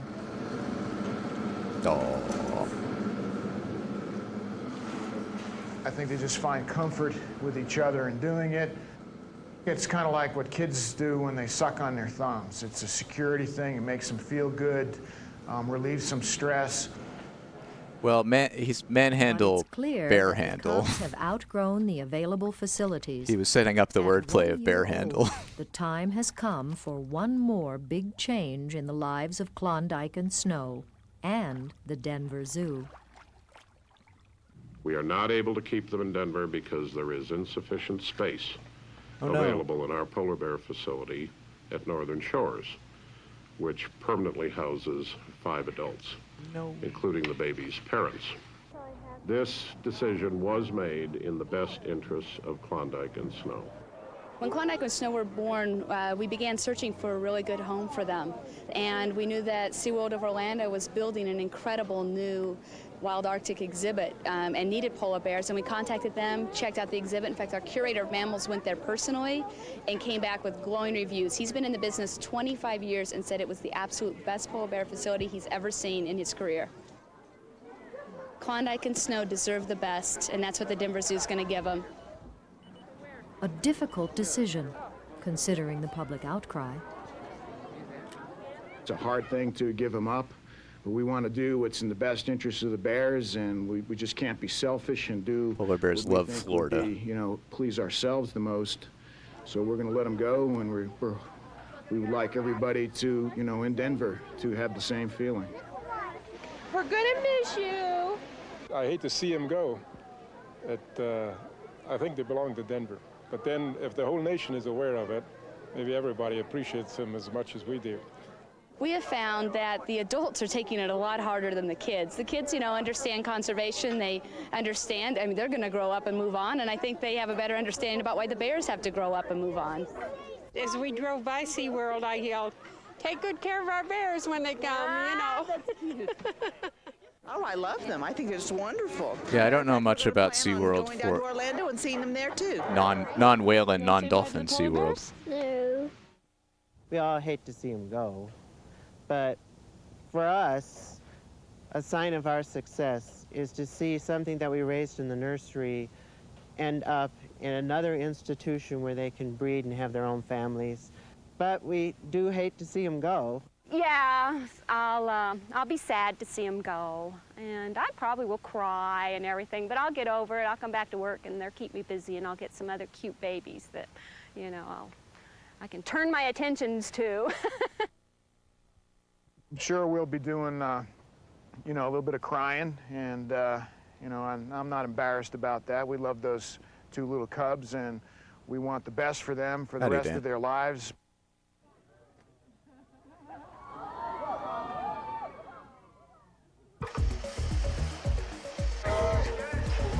Yeah, it's been requested that I accompany the two cubs to SeaWorld, which is going to be difficult for me. I'd preferred that if I did not have to do that. Since they are a marine mammal, it does require that a certain level of expertise accompany the animals. Well, I've never traveled with bears on a plane before. 2013. So it's a new experience for me also. Klondike died I'm at real SeaWorld. pleased with how the move has gone so far. It couldn't have come off any better. See you, Reed. Thanks for being here. In Orlando and at SeaWorld, Florida, the twins are welcomed with open arms. Don't ride on Klondike killer and whale. Snow That, make yeah. themselves right at home. We actually have bear dens in the back that have rock work and other interesting things for the bears, even when they're off exhibit. It's air conditioned exactly like the exhibit. We have pools back there for the bears to swim in, and that water is also chilled, just like the exhibit. They have every bit as much room in the back as they do in the front, and it's natural light in the back and very interesting light changing throughout the day in the front. The back holding area is every bit as enriching and comfortable for the bears as the exhibit is. In fact, our goal was really to be able to do both.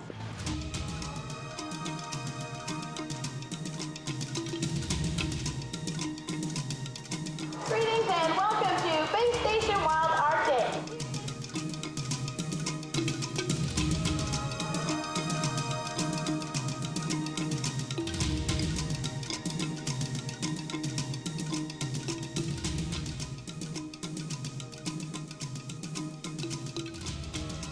By all accounts, SeaWorld Florida has created a complex unprecedented in zoological institutions.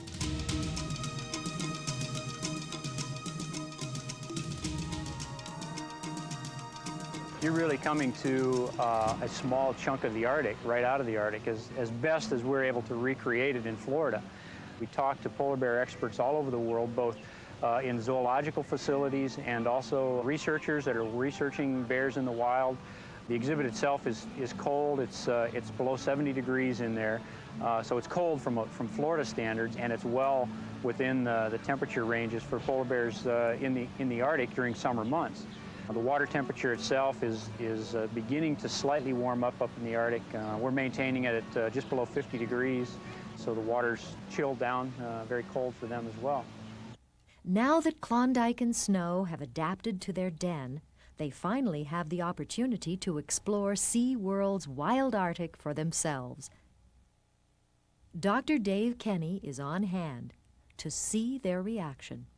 Come here, Snowball. They're exploring everything. Since the other bears also use this exhibit, they're not used to smelling other bear smells. That's how they see the world. Blackfish is the SeaWorld documentary that I'm aware of.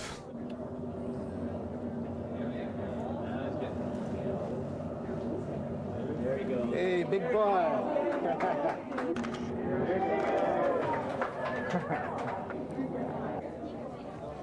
She's after the fish. She's snapping at him. There's a lot of nervous fish here. He's getting close. He's getting close. Somebody's gonna make a mistake in there sooner or later, and he'll get one. Hey, boy. It's my big boy. Here's my big boy. How you doing? I'm happy to see you too. Oh, I never played Zoo Tycoon Yeah. or Railroad Tycoon or Roller Coaster come Tycoon. closer to you? I played Sim City. I played Sim Tower. But boy, the other day I We want to see kids suddenly with fish, Klondike. wanted to play Sid Meier's Sim Golf. It's from 2002, and you build golf courses big bear. and golf resorts. It's a really great sim game. That's my big boy. Huh? How you doing? They're living in saltwater conditions, which is natural for them. That's different. They have animals in the pool with them. There are fish living in the exhibit with them. That's interesting and stimulating. Our challenge is, of course, to try to mentally stimulate these animals, and that's what we're doing over at the Wild Arctic.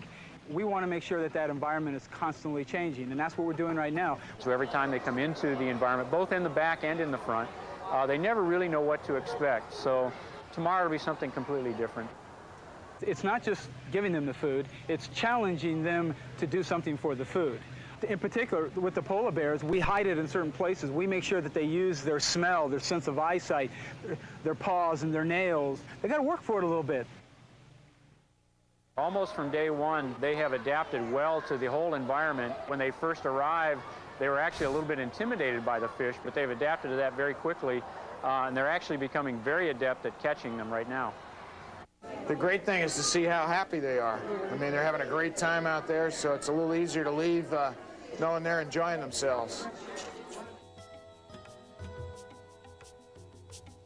I think the polar bear is truly a remarkable creature, and I didn't really appreciate that before I had the opportunity to work with these two cubs. I've just become really impressed and amazed with the creature. And it's an unbelievable species, I think.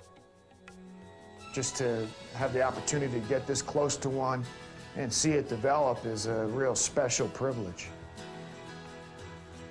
It's an experience I'll never forget, or I'll probably never repeat. You know, I'm sleeping with polar bears, swimming with them. I thought that was wonderful. God, how many people in the world get to swim with polar bears, you know? And so that's like, wow.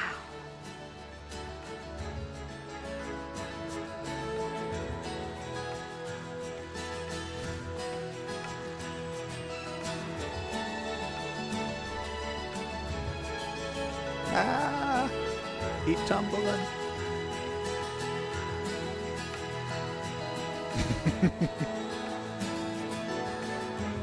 Can swim with polar bears once. As we've learned from a different tape, polar bears have no natural predators and no fear.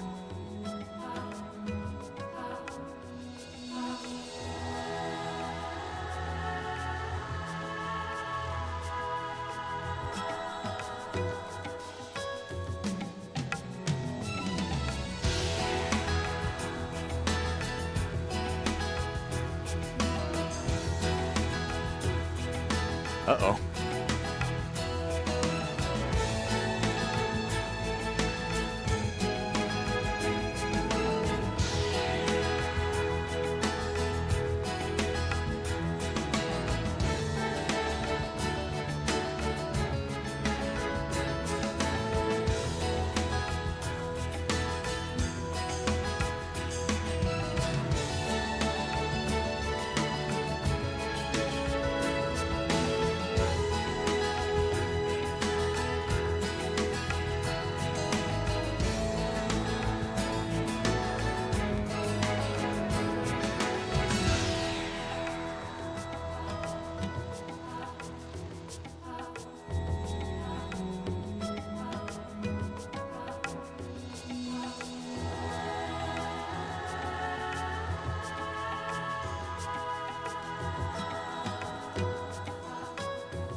Hey, after that, 100 bits from Will Peters. Thank you, Will. I bless the rains down in Africa. Don't we all? I like the synth swells and the drums. It's a very good song.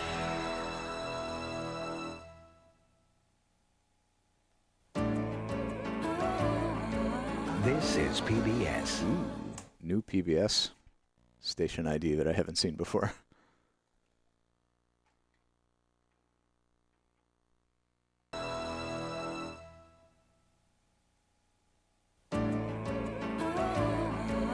This is PBS.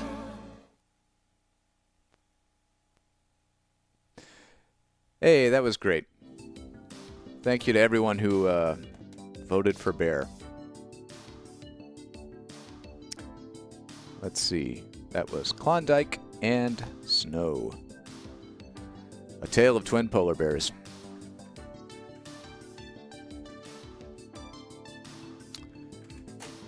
What I was thinking, in the continuing effort to get things off my shelf that have been there for too long, was that we could watch tape number 4, which is feature films for families in your wildest dreams. It's 85 minutes. It's a film. But we could maybe end with that and do like do something shorter, like a 30-minute something next, like a Kid Songs or a Eyewitness. God, look at those eyebrows.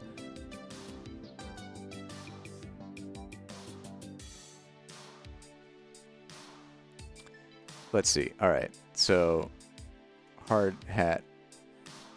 We have Hard Hat Harry's Real Life. We haven't done a Hard Hat Harry in a long time. That's true.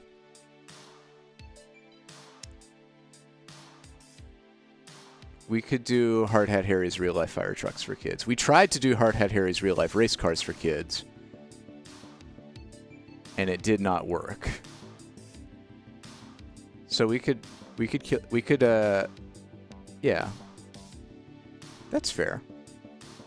We could do Hard Hat Harry's Real Life Fire Trucks for Kids. It won a 1994 Telly Award. Ooh, there is a Theodore Tugboat too. But God, it's been so long since a Hard Hat Harry. So let's do that. We have such a rotation now of it's really convenient for the purposes of the programming the stream that like we have so many 30-minute things now. We can always do an Eyewitness or a Kid Songs or Theodore Tugboat episodes. So we will no doubt get to more of those soon. But let me grab this tape and I'll be right back.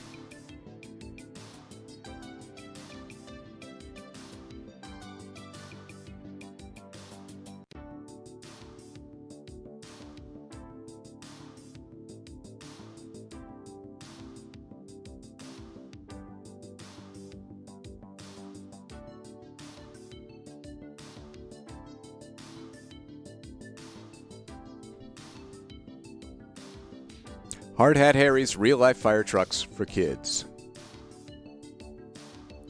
Featuring all kinds of amazing fire engines, awesome equipment, and more, plus spectacular footage of real firefighters in action. When are we going to see Hard Hat Harry's Real Life Vietnam Navy SEALs for Kids? I guess we already did. Fire Trucks for Kids.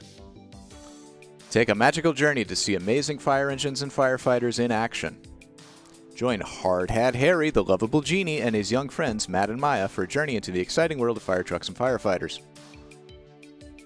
Harry magically appears in full fireman's gear and takes you on a thrilling, one-of-a-kind adventure. Oh yeah, the woman kid. That's a good alert. You'll see massive red fire engines zooming to the rescue and climb aboard for a close-up tour of all the special sirens and equipment. You'll go inside a fire station and see what happens when the fire alarm sounds, and you'll see amazing footage of firefighters in action. This high-quality color video delivers almost 30 fun-filled minutes of all the sights, sounds, and behind-the-scenes actions kids ages 3 to 10 crave. All right, this is Rewound. It is copyright 1994, National Syndications Incorporated. Let's try it. Let's see if it works. Tape number 179. Sent in by Sentai Brad. Thank you, Brad. Go.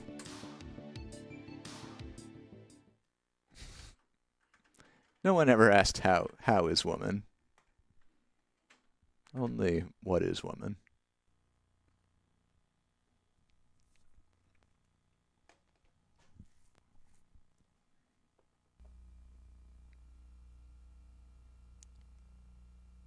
private home use only. Welcome to my private home.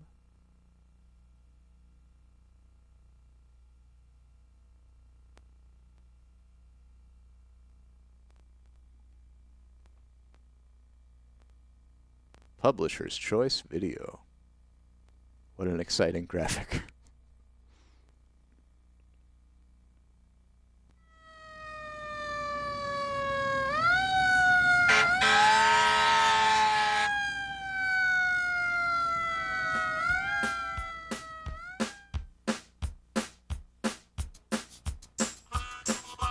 One, two, five truck, 3, 4, 5 truck. 1, 2, 3, 4, 5 truck. Jump on board and away she goes. It's a fire truck. Pull up the ladder and drag out the hose. It's a fire truck. What is this song? If you listen to the bell, then you sure can't tell. It's a fire truck. This has 1, 2, 3 alarm, 4, 5, 6 alarm. 1, 2, 3, 4, 5 alarm. this has some pretty strong kid songs original composition vibes. Like the lyrics are equally nonsensical. But it's kind of catchy and it's not sung by children, so I like it better. 1, 2, 5 fighters, 3, 4, 5 fighters. 1, 2, 3, 4, 5 fighters. In a fire truck, in a fireboat, firefighters. Flying through the air or running through the smoke, firefighters. And if you ever been saved, then you know they're brave firefighters. In a 1, 2, 5 truck, 3, 4, 5 truck. 1, 2, 3, 4, 5. It's so soulful.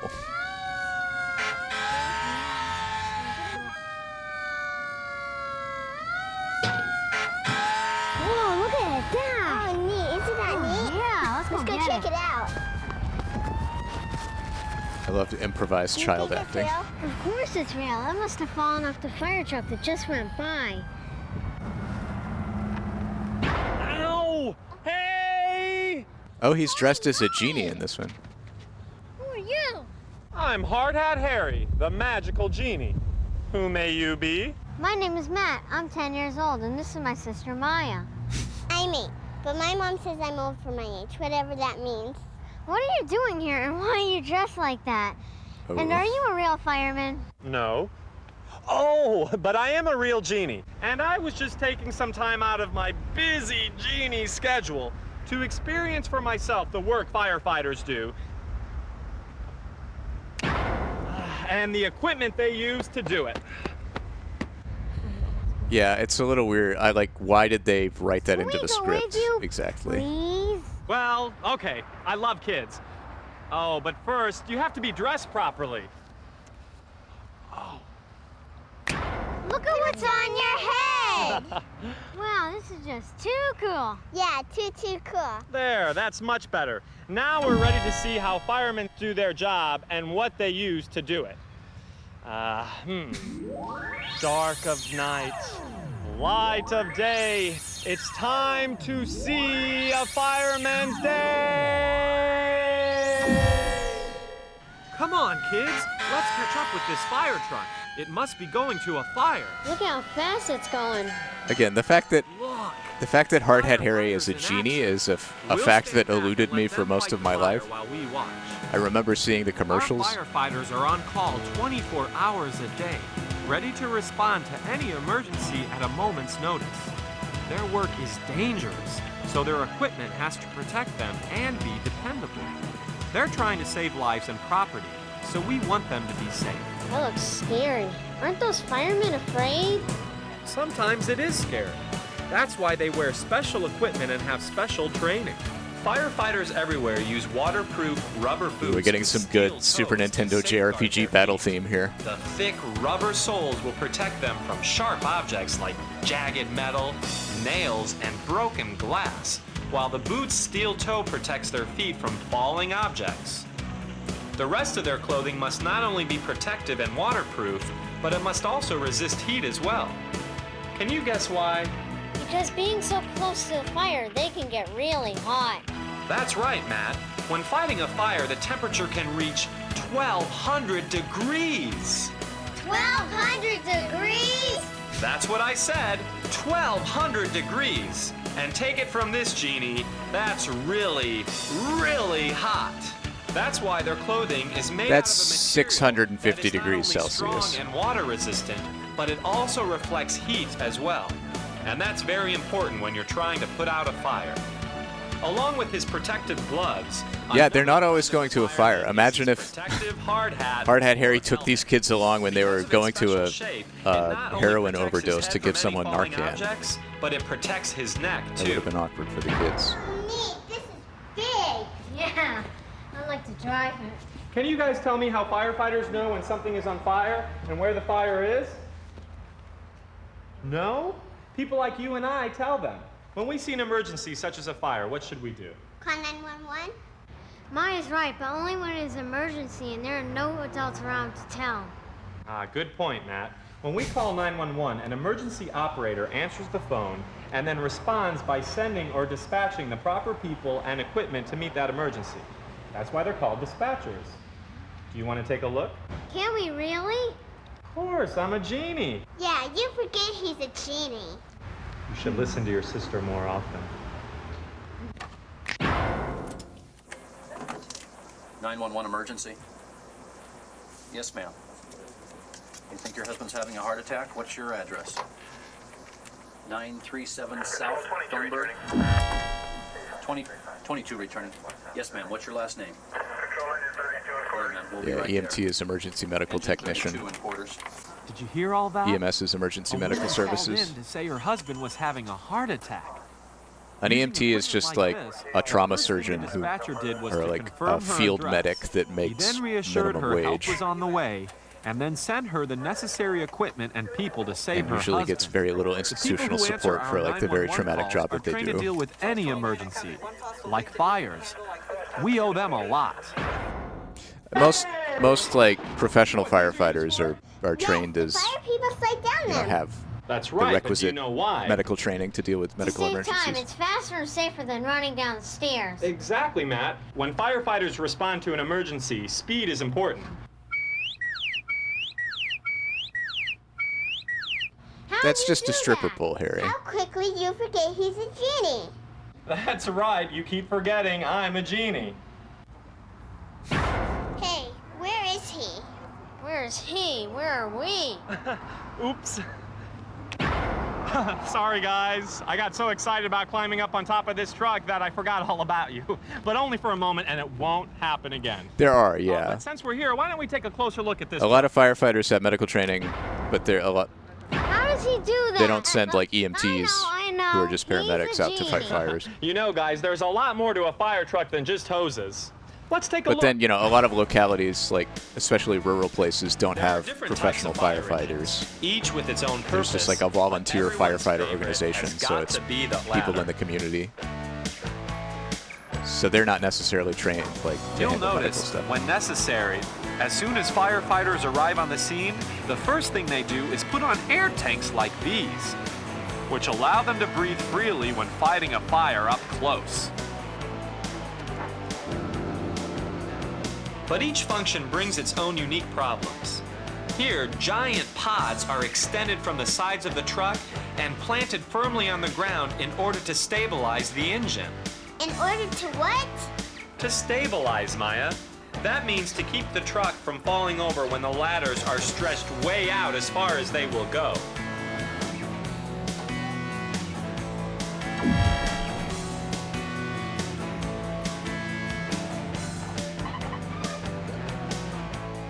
While the ladder truck readies itself, the workhorse of the fire department, known as a pumping truck, has already attached its main hose to the closest fire hydrant and is running its hose lines to the fire site.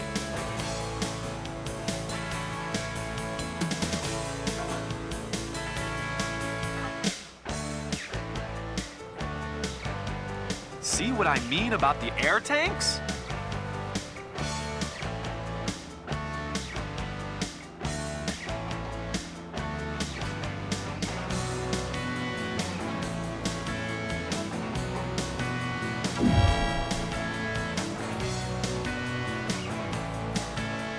How far will they stretch? When fully extended, the ladders will reach 100 feet into the air, and that's important when you need to get up high. Hardhead Harry's delivery, reading the script, sounds very wooden. Here, a firefighter takes the I don't hose remember it connected being to this a fire hydrant stiff several blocks away in other and videos that attaches probably it were later. directly to the pumping truck. I gotta say, Attached, the giant motors of the pumping truck take the water from the fire hydrant and add more pressure so the water can be sprayed longer. ooh, Engineer Dave does have a fire truck video. There goes a fire Besides truck. rescuing people, the engine can also spray thousands of gallons Fireman of water Dave. through the use of a nozzle called a monitor. That ladder's taller than you, Harry. Wow. I don't think this is the first. I think Hardhead Harry's real-life construction video, which won a 1994 Telly Award, as proclaimed on the back of this one, is, I assume that's the first, or at least the first big one. That ladder can knock me down. But this is from the same year. This is from 94, so it's definitely an early one. Oh, neato.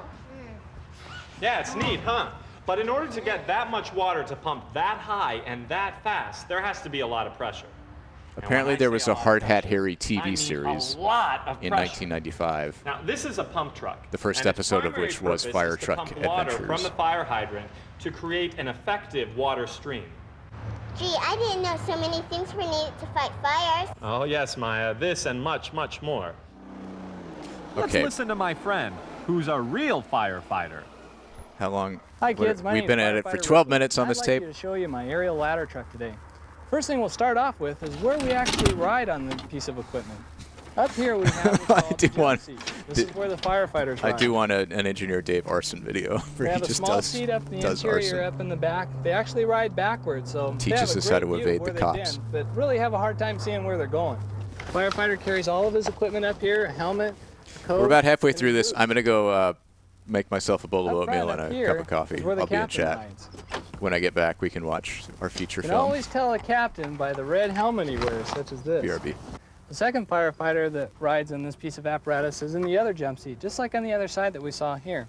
The operator, or the driver, is referred to as the engineer. He operates the equipment up here. Such as you see, all the gauges and equipment. It's kind of like just the same old car that you'd have at home. It has an automatic transmission. You just put it in drive and away you go.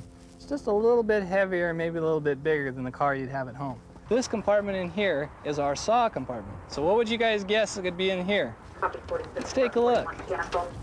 Saws. We carry many different types of saws. Now this saw here, it's called a chainsaw. And we use these predominantly for cutting holes in roofs. And you guys would go, why are you gonna cut a hole in a roof? Well, when you have a fire in a fireplace, all of the heat and smoke travels out through the chimney. When we have a structure fire, because there's such a large volume, so much smoke and heat inside the fire, we have to let it out so firemen can get in and safely put the fire out. So we utilize this chainsaw to cut a big hole in the roof. So when you see firemen cutting holes in roofs, you'll know a little bit why. Okay, we're at another compartment now. Now this compartment is called the breathing apparatus compartment, or the mask compartment. Inside here we carry a breathing apparatus. And inside these tanks is a fresh air supply which lasts for about 30 minutes. Now, how many of you guys sat around a campfire and had smoke and heat blowing in your face and it's hard to breathe and it's coughing? Well, that's just what it's like to be inside a fire. If we didn't have a breathing apparatus such as this, it would be very difficult for us to put out the fire or rescue somebody. It looks just like this, a face piece with a breathing tube that we get fresh air all the time as we breathe within the 30-minute time period that it lasts. So this is called a breathing apparatus, or self-contained breathing apparatus. This is called our ropes compartment. Inside here we carry a whole bunch of different lengths of rope, which is up on the top here. This one's colored orange. We have white ones and other different colors to signify, so if a fireman's on a different color rope, we know which one to pull up on if he gets in trouble. We use this for, in case someone, have you ever been climbing up a tree and you get stuck, can't go up, can't go down? Well, sometimes there are people that have maybe, let's say, parked their car in an awkward position, like they've driven off the side of a cliff and they're stuck down there and they can't get back up. So what we do is we utilize the ropes and we lower a fireman down. He puts on a harness such as this. His waist goes through this side here, his legs go down through each one of these, and then we hook him into what's called, let's see if you know what this is. What number does this look like? Number 8, right? This is called an 8-plate. It's used as a frictioning device that we pass the rope through, and we can lower him down so he doesn't go for a slide. Now I'm going to interrupt my friend Firefighter Ripley to show you just how they use this 8-plate. See how he's wrapping his lifeline and attaching the 8-plate to what they call a carabiner. Now he's locking the carabiner. This way that figure 8 will not slip out. He's ready. Watch this. He's going to rappel out the window and down the side of the building. Here he goes. He's checking the ropes. Happy he's secure. Sometimes firefighters not only have to rappel down a cliff to rescue someone, but from a window or the roof of a building to get to a spot they can't reach by foot or ladder. That could be me one day. That's right, Maya. Now, if he were a genie, he could go back up that way. Whoa! This is all part of the rigorous training that every firefighter must go through in order to learn the equipment and to be ready for any emergency. Now let's go back and finish talking to my friend, Fireman Ripley. Here we do have something rather unique though. Sometimes when we go inside a fire, in fact, why don't you close your eyes as tight as you can? That's what it looks like inside a fire sometimes. We can't see our hand in front of our face, and so we can't see where the fire is to put it out. We use a tool right here which is called a fire finder. Now it's a funny looking little tool. In fact, let's see if any of you kids are on fire. Funny noise. What I do is I point it at all you. None of you are on fire. What around here is on fire? The sun's on fire. Let's see how hot it is. Sure enough, this gives us a signal. We can flash it around a room, and when it hits the particles that are produced off of a fire or a flame, it will actually react with the fire finder and let us know where the fire is. Let's try it again. Still burning. This is called the fire finder. And we also make or utilize, these are called floor runners or rug runners. They're also used to protect the carpet. Have you ever walked inside your house with muddy shoes and mom goes, "Get out of the house"? Well, firemen have predominantly dirty feet when we work around a structure fire. So we lay these out and we can walk right on this rug and not get the carpet dirty. One of the most important jobs of an engineer is to make sure that he delivers the proper pressure to the hose line and the fireman out at the end. Now let's say he doesn't give him enough pressure, then he doesn't have enough water to put the fire out. And if he gives him too much pressure, well, have you seen a garden hose in the front yard do this? Well, you can actually do that with a fireman on the end. So it's very important that the fire engineer utilize these gauges to deliver the proper pressure to the fireman out on the line.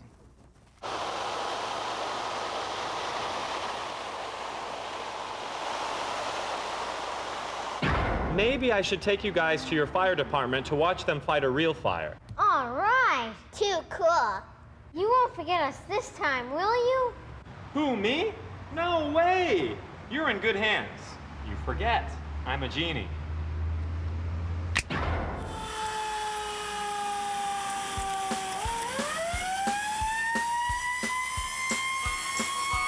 One, two, five truck, 3, 4, 5 truck. 1, 2, 3, 4, 5 truck. Jump on board and away she goes. It's a fire truck. Pull up the ladder and drag out the hose. It's a fire truck. If you listen to the bell, then you sure can't tell. It's a fire truck. 1, 2, 3 alarm, 4, 5, 6 alarm. 1, 2, 3, 4, 5 alarm. They're coming down the road, better move out the way. It's a fire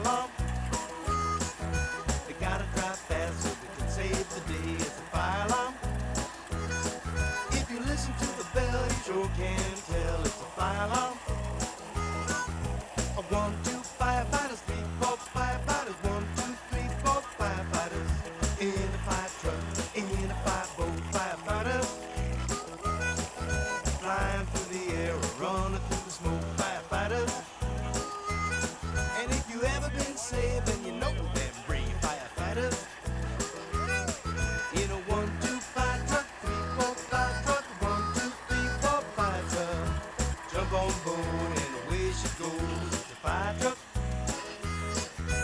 Pull up the ladder and drag out the hose. It's a fire truck. If you listen to the bell, you sure can tell it's a fire truck.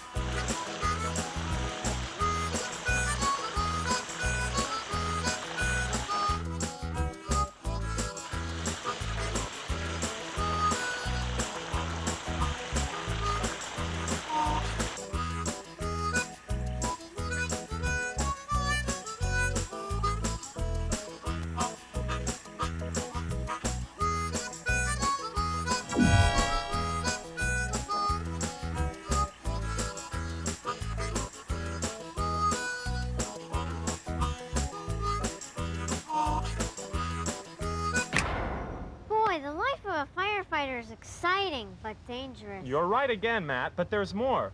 For instance, some fires are fought from in the air. To do that, a variety of helicopters and airplanes are specially designed to allow them to carry either plain water, ocean water, or a special chemical designed specifically to fight fire.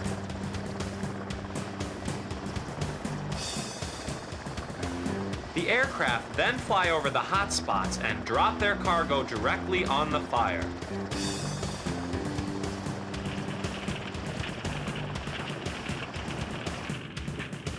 You can see fighting forest fires requires some very special equipment and some very special people.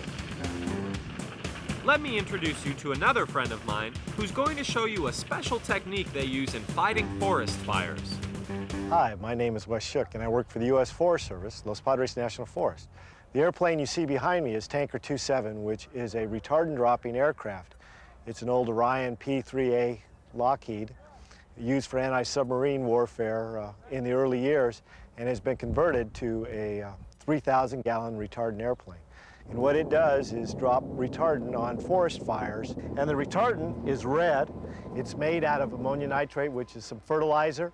It has some gum thickener in it, has a little bit of material that they use to make Jell-O to make it really kind of hold consistency together.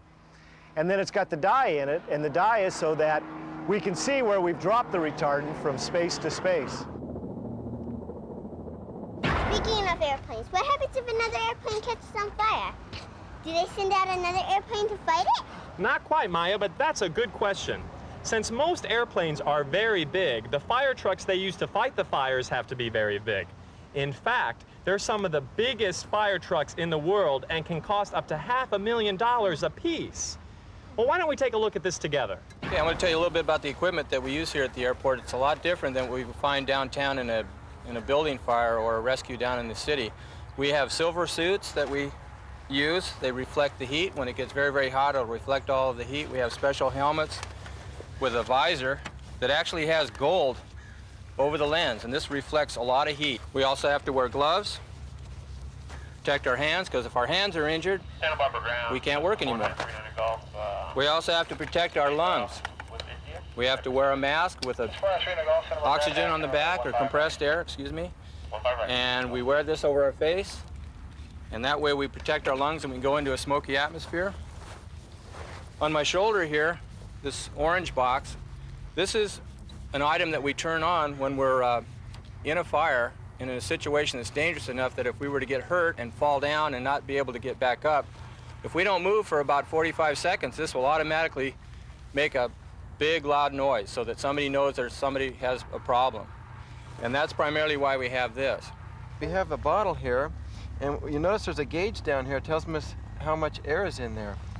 And we put it on, and we're about to go into the fire. We turn the valve on here, put the mask on, and we can breathe the air. And it'll protect us from anything that is toxic or too hot. We have 3 people on our crew. We have a captain who is the red helmet sits here. We have an engineer who drives this truck, and then myself, I drive the other truck. So there's 3 of us going out there when an airplane crashes. We're the first ones on the scene. This is a specialized truck with a lot of great equipment on it. We have what we call a bumper turret nozzle here, which squirts our foam out and covers it. And then up on top here, our captain can show you that we have a big roof turret. And this thing, you see those big clapper valves? They open and close, the clam shut. Well, that determines what kind of a stream we have. When we have it open like that, we have a straight stream. When we have it down, we spread our stream out and break it up.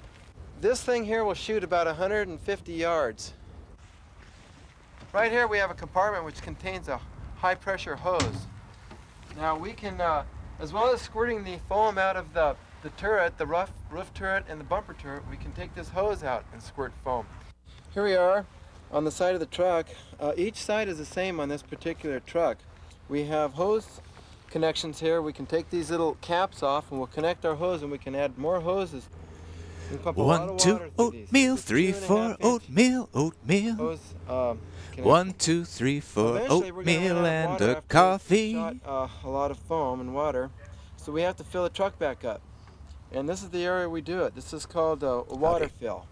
We have gauges. I was learning all about the pressure is going firefighter life alert on each one of these outlets down here. Ooh, this is good This oatmeal. truck holds in its These water are steel tank cut oats with 1,500 cinnamon, gallons. butter, And this chopped gauge here with walnuts, the lights tells raisins. us how much water we have.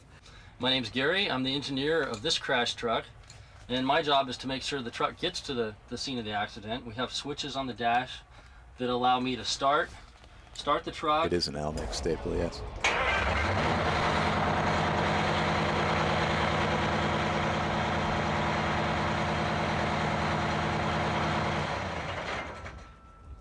The other switches on the truck make the lights turn on. Ooh, the Touch Master.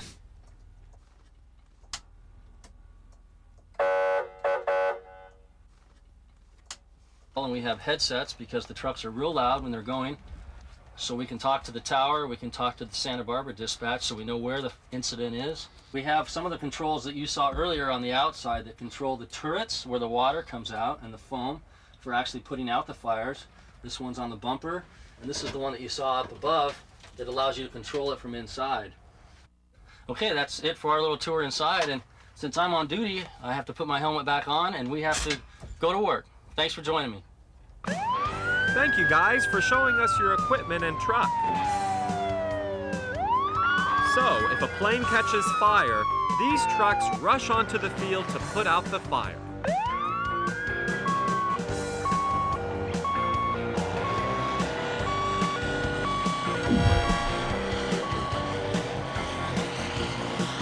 Oh, that's a good Beavis. He's got blonde hair and a Metallica t-shirt.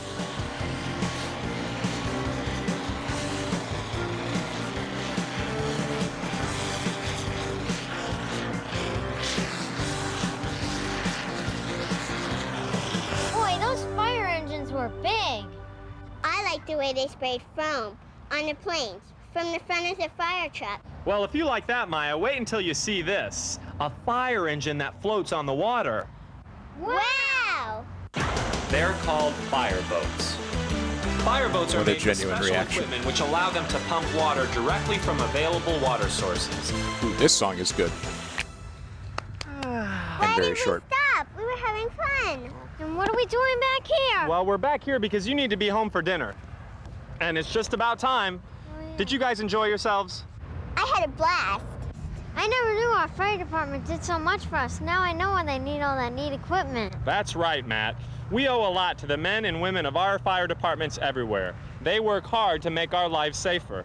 And what did you learn, Maya? I learned to never, never, never play with fires. It's dangerous. All right, Maya, we have to go now. Get home before dinner, so thank you, Hard Hat Harry. We had a great time and learned a lot. Bye, Hard Hat Harry, and we hope we see you again. Oh, the tape's dying. Me too. Bye, guys. Oh my God. Take care. See you later. Why did she give Hard Hat Harry a kiss? Bye.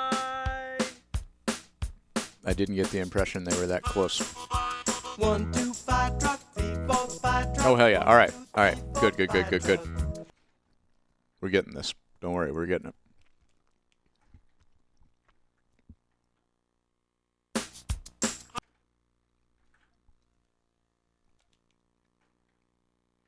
Here we go. Here we go. Bye.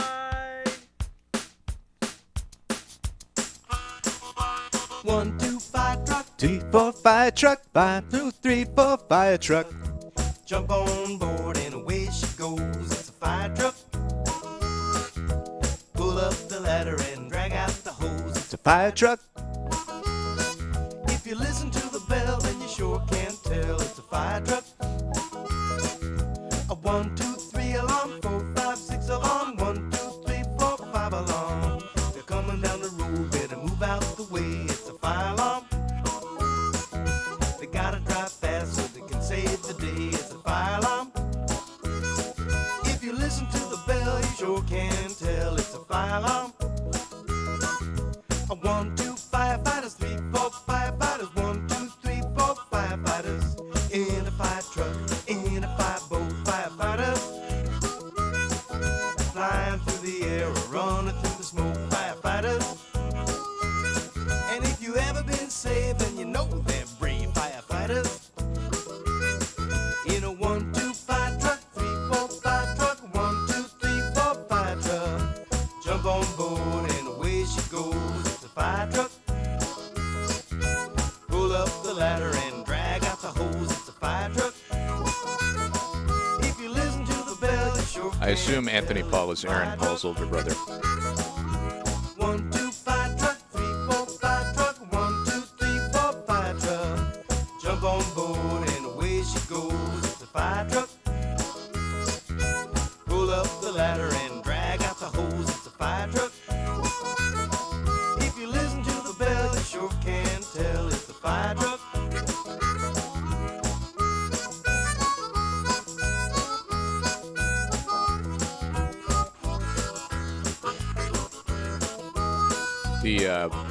The alert sound for like a that comes up on your phone. I really hate that they use the same sound for like Amber Alerts and natural disasters. It's designed to be bone chilling. It's deliberately designed to scare the shit out of you and get your attention. Hey kids, if you want some fun and adventure, be sure to look for more of my Hard Hat Harry adventure videos. In my real-life police cars for kids video adventure, I show my friends Robbie and Amber what it's like to work alongside the men, women, and animals of our police department. Each tape has its own original song. Together, we explore the ins and outs of police work. From cars to motorcycles, from bicycles to boats, from the air, on the ground, and in the water. In my real-life Airplanes for Kids adventure video, you'll journey back in time as my young aviator friends Jimmy and Katie learn about the world of flying. From the biplanes of yesterday to the jet aircraft of today. Together, we'll look inside, outside, above, below, and all around all types of airplanes. From old ones to new ones. From jets to helicopters. To a jet plane that flies a while back, helicopter. a few years ago in Alabama, there was a on board an aircraft female correctional officer that ran off, like helped a male inmate to escape, and they ran off together. It made national news. They ended up, I think, promises to give you hours of entertainment, fun, and excitement. So watch. But when that happened, because I'll be watching for you. It happened like See you on our 100 miles away from us. But we got an emergency alert on our phones. They just sent out an alert statewide that's like, be on the lookout for this person. And I was like, this kind of seems like an abuse of the emergency warning system, if you ask me. Anyway, Hart.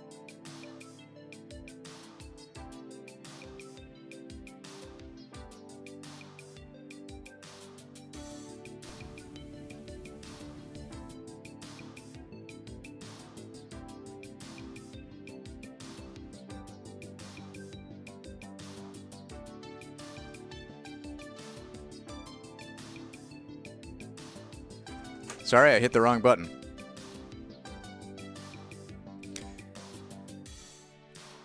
But I said, morning, Joshy D. You're just in time for a feature presentation. We've gotten the real story of the Vietnam War from the official Navy SEAL Museum in Florida. We had a nice palate cleanser with an hour of very cute polar bear footage with Klondike and snow. We had a nice little intermission with Hard Hat Harry, real life fire trucks for kids. And now, ladies and gentlemen, in your wildest dreams. Let's pull this one up. This is tape number 4. It is a feature film from Feature Films for Families. Who are based in Murray, Utah. Are you ready for some Mormon values? In your wildest dreams, a fantastic fortune comes with too high a price. When high school senior Mark Andrews' accidental investment makes him a multimillionaire overnight, he must make a difficult decision about honesty, integrity, and the price of wealth and success. Mark dreams of making it big and living the fast-paced life of the wealthy and successful. Mark thinks his wildest dreams have come true when he uses the wrong computer to make a simulated stock purchase and accidentally makes $1 million. Unfortunately, Mark's million turns out to be the money Mr. Banks needs to save his electronics company. Mark must decide if his idea of success is worth hurting those closest to him. Length approximately 85 minutes. I've been watching YouTube Shorts, and the current thing that the algorithm is giving me is ex-Mormon influencers. So, interesting time for this. Feature Films for Families, Murray, Utah. I'm ready for it.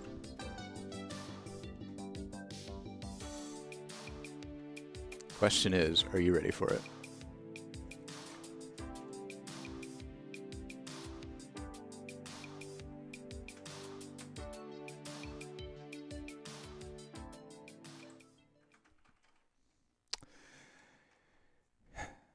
Here we go. If it's if we get to the end and we still want more, we can watch Cajun dancing as a treat. This is by the same people behind the Buttercream Gang. Yes, indeed.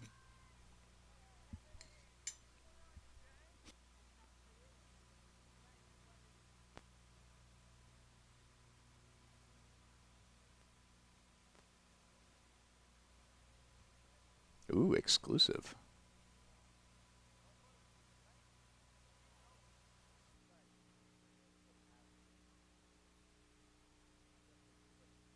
Please don't call that number and let them know what we're doing right now.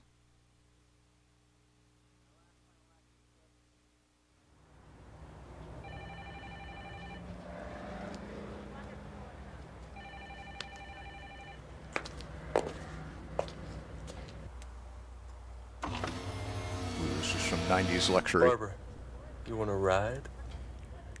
Justin, what are you doing in here? I'm thinking of buying a car. Come here and hop in.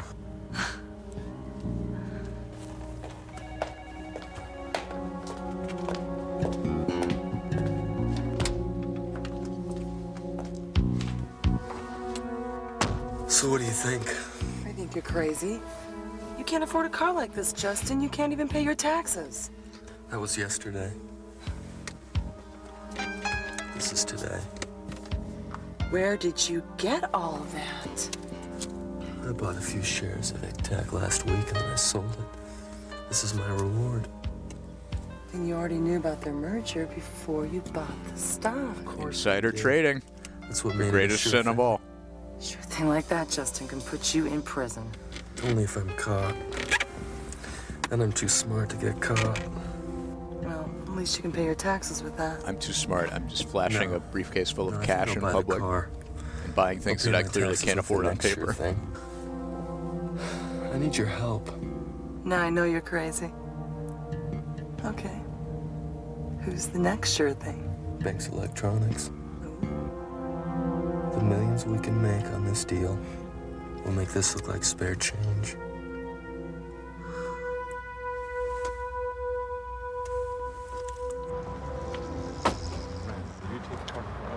Mr. Banks! Lord. Justin Maddox says he's ready to issue the stock now. Are you sure everything is set, Art? I can't afford to have anything go wrong. I've covered everything I could think of. I think we should proceed. If the final test goes well this morning, I'll have Holly send out the press announcements. Oh, one other thing.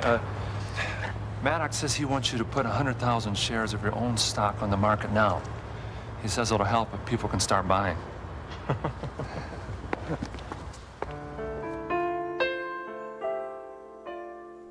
So they're like shorting the stock of this company to make themselves rich.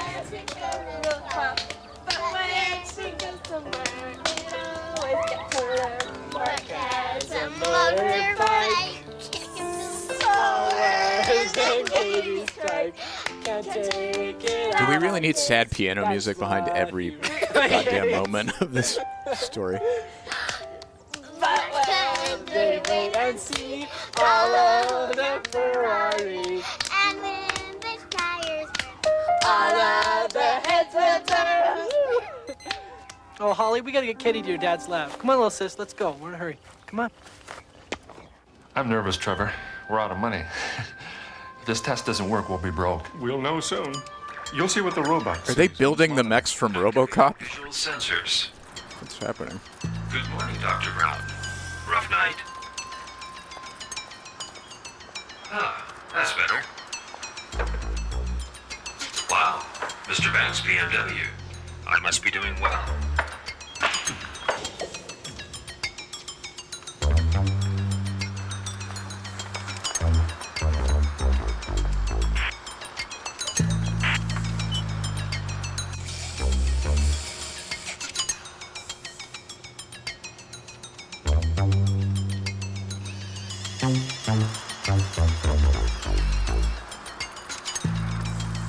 Good morning, Katie. Do you see the car we're driving?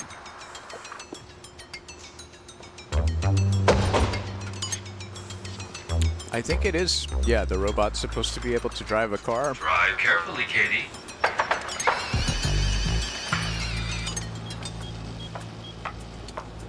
Is that your driver?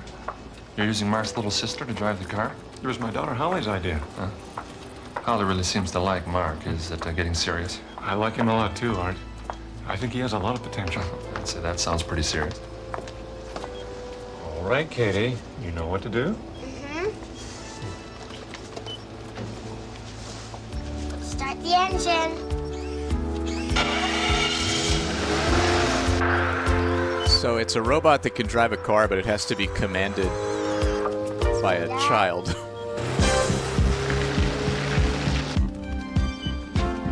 This is incredible, Trevor. She makes driving the car look like child's play. Yeah, she's great. And it does make a very impressive demonstration.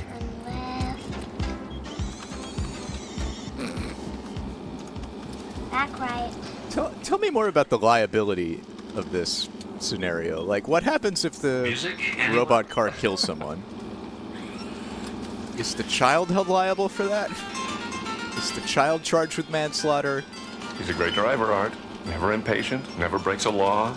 In fact, since he scanned the state driver's manual, he could probably teach drivers. Is that why they're having the kid do this? Right lane. Are they Dick Cheneying this kid? A very smart robot. Katie, ask the boss how we're doing. You're both doing great. Next stop, the Indy 500.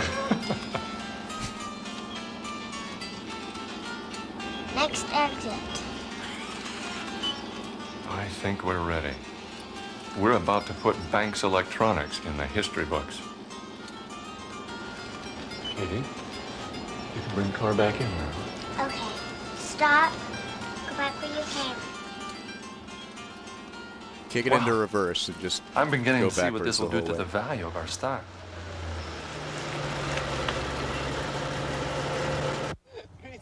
Sleg bag. Oh, I saw it Girl first. sleg bag. You just say girl sleg bag. Oh, ladies, please direct your attention Or to are the they left playing and Punch check it Buggy? out. slash slug bug. Oh, you mean that red car? Hold on for a short detour. Ooh, that synthy electric guitar riff lets you know that Mark, something's up. I know. I know. You know. That's a sign of know a certified bad boy. You're one of those things at least once a week in the Ferrari showroom. There's plastic all over your wall at home. I know, but it's not the same as seeing one roll down the street. Every time you come around, I feel my life turn upside down. Oh, what you do? I'm into Beamers. Beamers? Dad's BMW. I thought for a second this was You Can Be My Bodyguard, the Paul Simon song. Nope, it's an original theme song for this movie. Okay. Things are never as they seem. Original.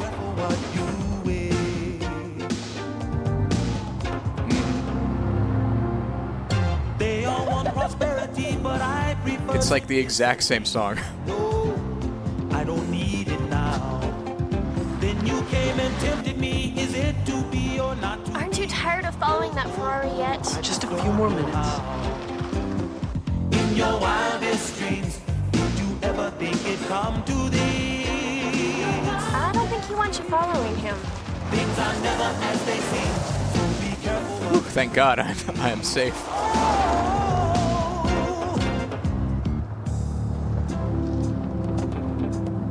Yeah, it's really bizarre to stalk someone because you like their car.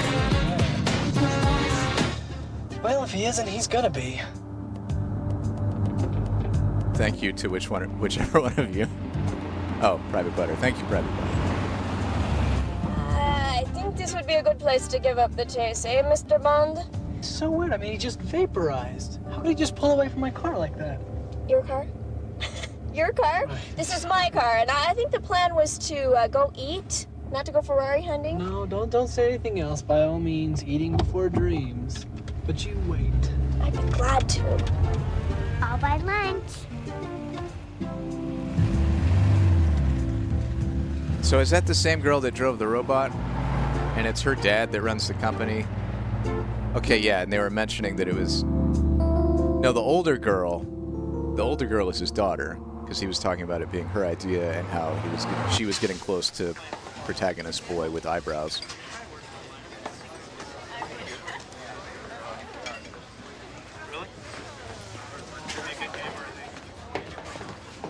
Don't you ever get tired of eating here? Absolutely not. People who are making their mark in the world are eating here, Holly. No pun intended. Achievement begets achievement. If you want to be a success, rub shoulders with people who have been successful. I want to pay $1 for that hamburger. Speaking of success, you should see the house he lives in. I've seen it.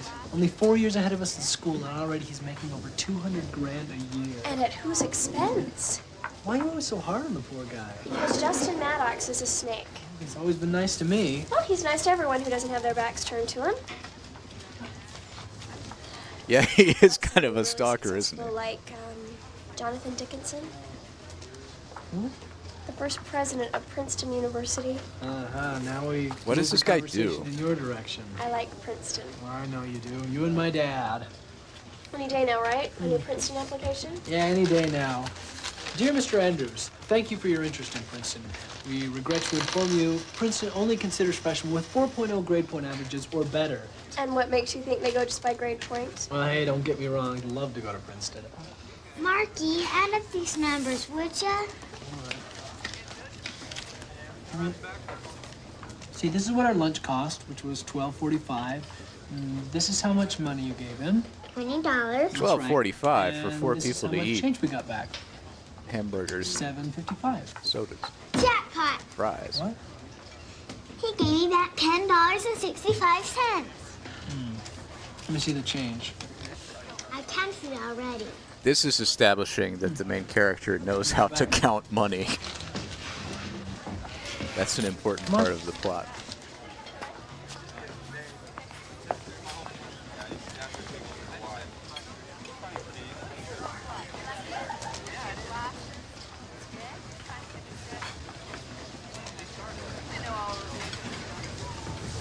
Are they trying to scam this guy?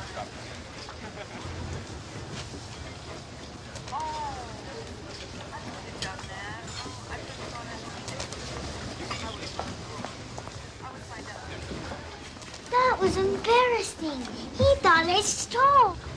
Oh, he didn't, Katie, because you didn't steal. You did the right thing to turn the money back. You did, Jimmy. Well, we did it together. But he made the mistake. That's right. He made the mistake, not you. But it doesn't matter who makes the mistake. It doesn't matter if it's a dime or a dollar or $1 million. The main thing to remember is it's never right to benefit from someone else's mistake.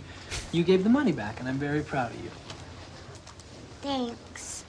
I think. How are you, Mark? I'm doing fine, Justin. Thanks. How are you? I'm fine. Hi, Holly. Hi, Justin. You know Barbara Wood, don't you, Mark? She works in our office. Yeah, sure, I do. I've seen you. I mean, noticed you, I mean when I've run stuff over to your office. It's nice to see you again, Mark. So you're Princeton Tiger yet? No, not yet. Well, that's no big loss if you don't make it. College is 4 years of spending instead of 4 years of making, I always say. Well, we'll see you around. Yeah, okay. See you later. What is happening? So they're... I mean, we're just getting set up for on these characters. Success. Yeah, she looked very successful. We're in the exposition phase.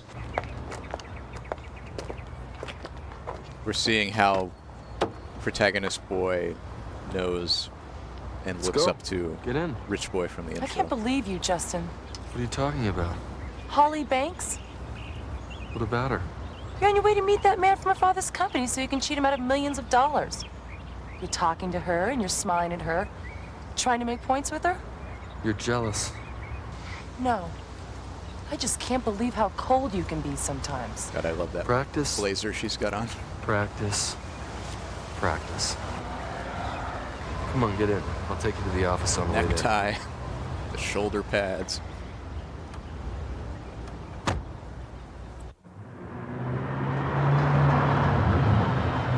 This guy's morally bankrupt. I bet he's from Chicago. That's not a good place to park your Ferrari. That's a phenomenally bad place to park your Ferrari. There's a train whistle. There's an audible train whistle. What are you doing?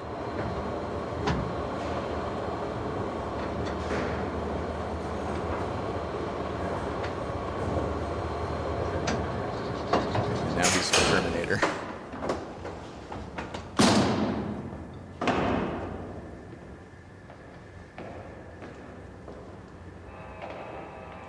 I think the insurance adjuster might ask questions about why you parked your car on the train tracks and walked away. Art, this is a little dramatic, don't you think? Insurance companies are awful. No, I don't think so. Oh, they're Not doing in light of what you're asking me to do. They're doing a deep throat. Okay, that's fine. I just... The Nixon deep throat, want not to make the, sure we're not acting out some old black and white not the other one. movie fantasy or something. I don't think you realize what I have at stake here. I mean, I have everything at stake. I've worked at banks electronics. You know I mean the Nixon deep throat. And you're overdue for a nice big bonus, aren't you? Sure I am. But I read in the paper every day about people who go to jail for doing this kind of thing. No. No, you see, you read about stupid people going to jail for doing the same thing. I'm too smart. I'm so smart I parked my Ferrari on the train tracks. And you're different. Yeah, I'm different. What did you think? You think I've never done this before? Have you ever seen my name in the paper? Huh? Huh? All right. That's it. Straight. You need to relax, Art. It's in the bag, baby. The key is timing. And what if somebody else buys all this stock? You've had me convince banks to release early. Who? It hasn't gone up in value for the last 6 months. Only someone with inside information would be stupid enough to buy bank stock right now. Here's what we do after the stock is issued. For the next few days, with the help of some friends, some good friends, we buy it up a little at a time.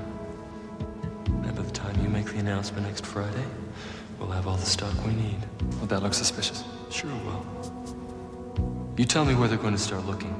None of the people that buy the stock live within 1,000 miles of each other. It'd be like a dog chasing a bird. What's important for you and I to remember is that we don't try to do everything in a hurry. You see, you don't mix greed with speed, Art.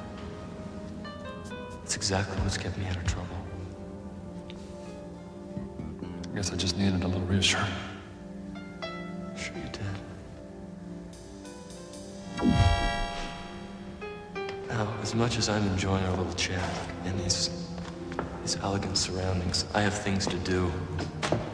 Has Bank signed the authorization to issue the stock? Yes. You send their authorization over to me by run of this afternoon. Fine. Make sure the bag's locked, okay? You can't trust anybody these days. You should take your wife for a little drive this weekend. Start looking at some nice big houses. Maybe park your car awkwardly on the edge of a cliff.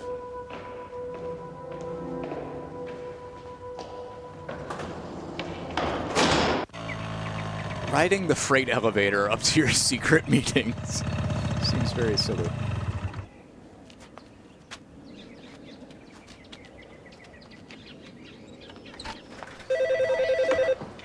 Good afternoon, Banks Electronics. Oh, hi, Mr. Polson. Dad's expecting your call. Just a minute. Hi, Dad. Mr. Polson's on line 6. Uh-huh. Bye. Oh, running a little behind today, aren't we, Andrews? Late lunch with a cute girl? 2 of them. I took the short one home, but no one was there to watch her. Good. I've been needing somebody to help me push the buttons that light up. Oh, Art Williams has been down here looking for you every 2 minutes. Okay, I'll go see him. And Dad wants you to see him before you make a run. Okay. Do you know the song? What do you think? Down in the jungle where nobody goes, there's a wishy-washy girlfriend washing her clothes. She goes, ooh, Yeah. ooh. It's stuff like that that makes this very tedious. Wishy-washy girlfriend washes her clothes. Ah! Hello again, Holly. It's You're looking discount very J good more. today. I meant to tell you that at the restaurant. Hi, Justin. What can I do for you? Well, you're supposed to say thank you, Justin. You look very well yourself. Excuse me. Hit it. Good afternoon, Banks Electronics. Yeah, thank you. I'll transfer your call out to the factory. I'm sorry, you were saying? You were just telling me how good I look today. When do you go on break? I've already had it. Well, that's too bad. I was going to offer you a spin in my new wheels. Look, Katie, another red car. Cute. She's into Beamers. The fold-out wallet photos of the car. It's your loss. Oh my god. Just like he bought the car yesterday and he's already taken it out to a scenic location to take like 14 identical photos of the car. Where have you been? Everywhere, Mr. Williams. I'm sorry. Are you making another run right now? Just a minute. I'm supposed to see Mr. Banks first. All right, take this over to Maddox and Son. It absolutely has to be there before the end of the day. Okay, so he's a courier. Do you want it locked? Yes, I did. Here, get That's that. okay. Give me the key. Well, so is this just a social visit, or did you need to see someone? No, I've already seen the person I wanted to see. I guess while I'm here, I'll rattle Art's chain a bit. Just a moment, please. No, that's okay. I'll walk back. I'll see you later.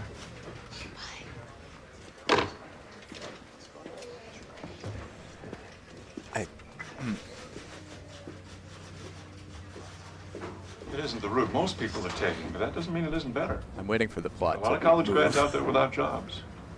Give it some thought. Okay. Hey, thanks very much, Mr. Banks. I really appreciate it. Yep. Hey, I gotta go. All right, bye. Did you see Art? Yeah. Dad? Yep. What do you want? I'll tell you about it tonight. Oh, I can't come tonight. Something came up. Oh, okay. What? Just some personal things. You know, stuff. Okay. Well, I will be back after this run, so I'll give you a call later. Right. Come on, Katie. Bye. So she's suddenly been wooed by the weirdo, even though she was not at all impressed. Is that what she's doing tonight, I assume? Going out with Justin?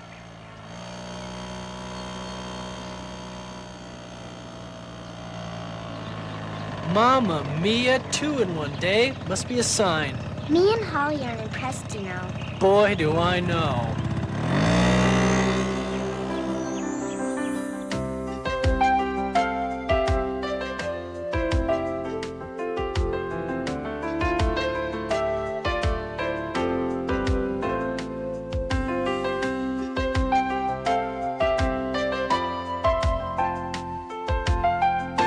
This is some quality, generic 90s family film music.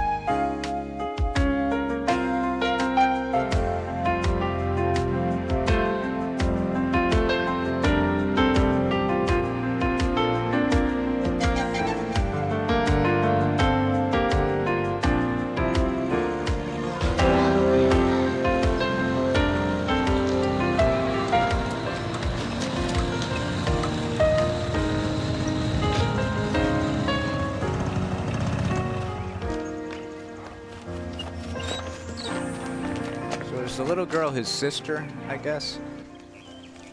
Oh. Oh, I thought that was the VCR, but nope. The film just cut out the music from our right ear before our left ear.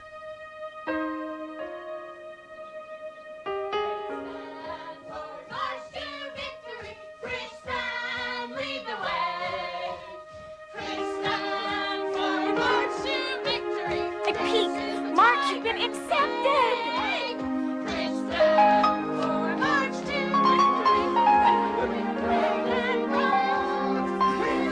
This is what came up. Oh, okay. They opened his mail.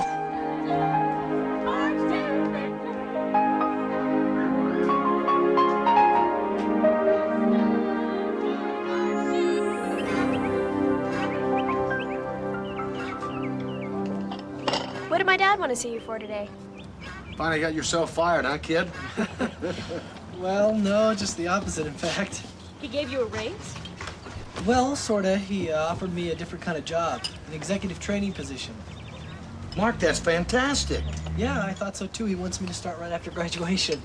Well, that'd be great. Earn more money than you would have before Princeton classes start.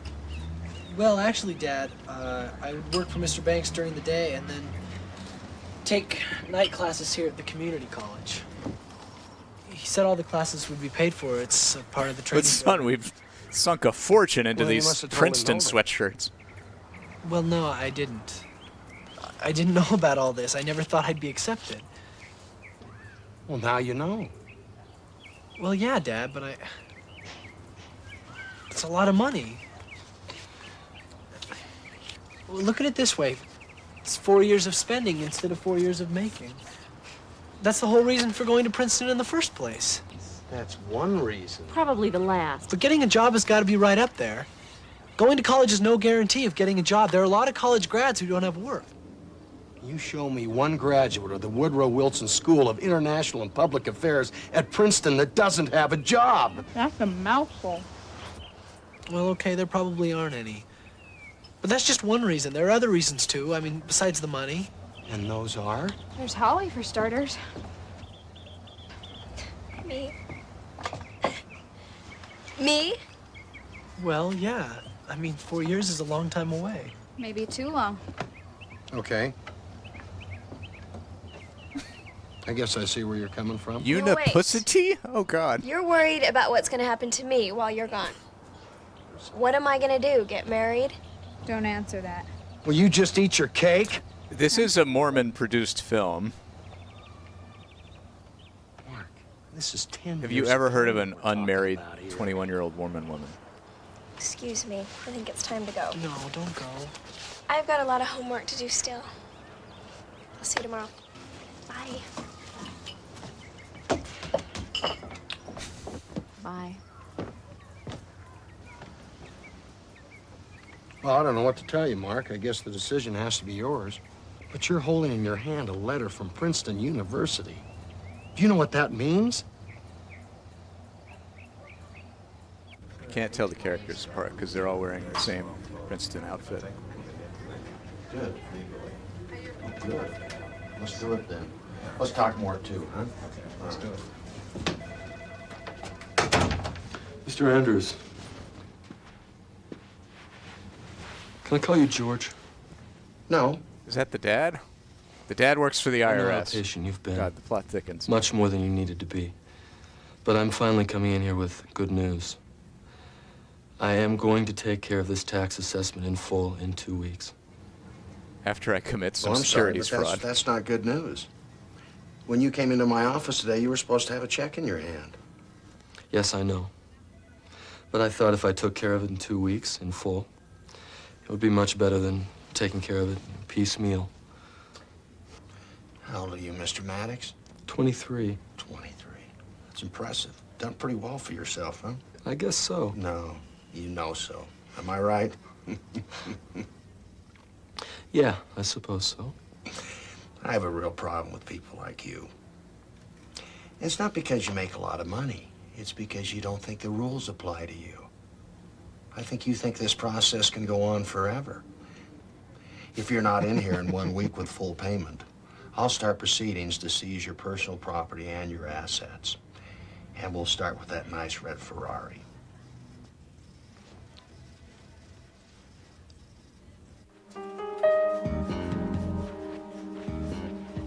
Yeah, from what I hear, IRS employees, you know, dealing with back taxes, etc., are pretty nice and reasonable.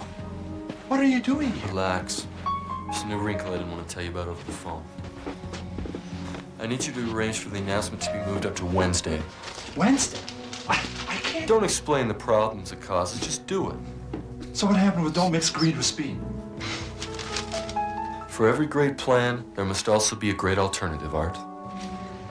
Well, for the few minutes we have left, Mr. Center has asked me to tell you a little about what I do as an investigator for the Securities and Exchange Commission. There's been a lot on the news lately about people going to jail for what's called insider trading. But it's not always just brokers and big-time traders. That's just the network news media hype side. Anybody who uses information that has not been made public for personal gain in the financial markets is subject to investigation and prosecution for inside trading. How do you know who to investigate? Knowing who is usually the easiest part, believe it or not. And the most frustrating, because even though you're sure something funny is going on, you can't always prove anything. The ones who are good at it are very good at it. Gee, our audience might not understand finally the make it context stick. of securities fraud. So what happens to somebody that's convicted? I guess we'll just put in a 10-minute Large scene fines, that's prison a terms, straight-up sometimes lecture both. about securities Well, fraud. then why would anybody do it? Greed, the euphoria of getting away with it, big things to buy, big debts to pay. And for some people, it actually becomes an addiction like gambling. Any more questions? Well, thank you, Miss Steele. That one guy loves Army and the Dodgers. Smart lady. Okay, class, let me give you your assignment while we still got a few minutes. Now, you know I've always tried to give you real-life experiences in this class, and I must say, I've done it again. As you can see, our mainframe computer's been installed thanks to Sam Spielman's dad. Now, this computer is tied directly into the New York financial markets. In fact, if I wanted to... That's not a mainframe. I can make a stock purchase right now. So, your assignment is to take $25,000... Yeah. Imaginary dollars, okay? And invest it in the market. Now take these sheets, and these sheets will show you how to use the programs on the computers you'll be using. You guys want to do our This is assignment important. lunch? Don't use the I mainframe. can't. Now, these computers Because I've got other all stuff the I've got to do. information you Like need what? Quick, stop. to do the simulated stock purchases that you're going to be doing with this assignment. What did he say?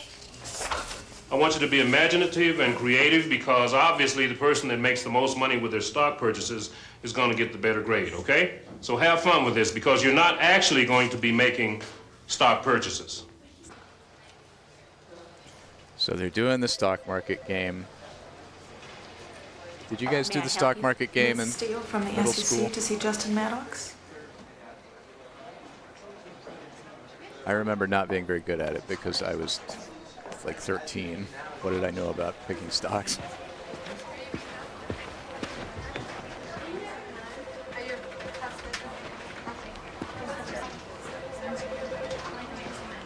Oh no, doing the stock market game in 2001 sounds bad.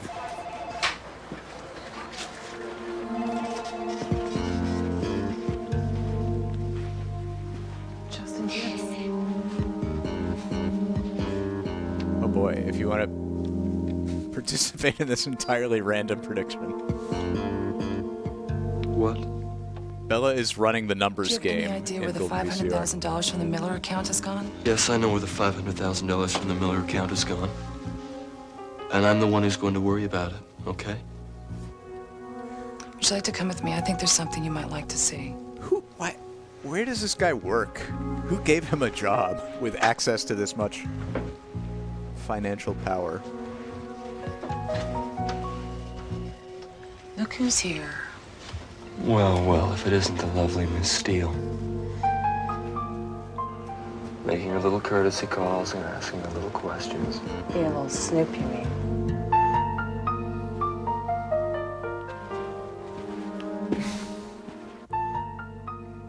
Every time I start understanding who these people are and how they're related, they throw more characters and plot lines and weird beefs into it.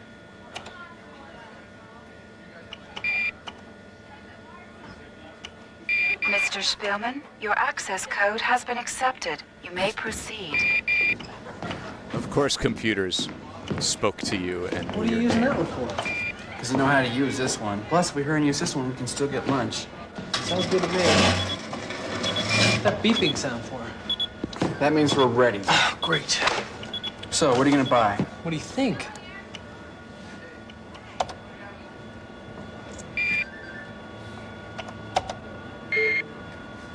Can't seem to get Banks Electronics to show up. Maybe she's not listed on the New York Stock Exchange. Let me try something else. Yep. Here it is. It's on Amex. You're in luck after all. Great. Geez, the price hasn't gone up in over 6 months. Not gonna pull a good grade on this pick. Well, I'm not doing it for the grade, Sam. I've already got the grade. Okay, right. Just doing it out of company loyalty. Well, you're in luck. You can buy Banks Mr. Andrews at $250, which is 8,000 shares. But you can buy on the margin and buy 100,000 shares. I knew there was a reason Banks felt good to me when I woke up this morning. Shoot the whole roll on it, my good fellow. Yes, sir. Look, wait a second. It says you need to attach your purchase to an account number. What do you mean, like to a savings account or something? I guess. Don't you have a money market something or another? Well, yeah. Can I just make a number up? No, use your own. It'd be faster. Lunchtime's wasting. Hear what he said. Using your own money market account number would be faster than typing in a random number. Yes. Well, looks like you can buy just This should really be raising some eyebrows. Making it even 100,000. Righto. All my money for Princeton's in there, so you be careful. Now, you know what Mr. Sinner says. Don't invest what you can't lose. Nope, that's it, Mr. Big Bucks. Let's eat. What about yours? I'll do it later on my dad's computer. If I don't get something to eat in the next 5 minutes... What a stupid contrivance. Transaction accepted. 100,000 shares purchased on the margin. Balance due $225,000. Thank you, Mr. Andrews.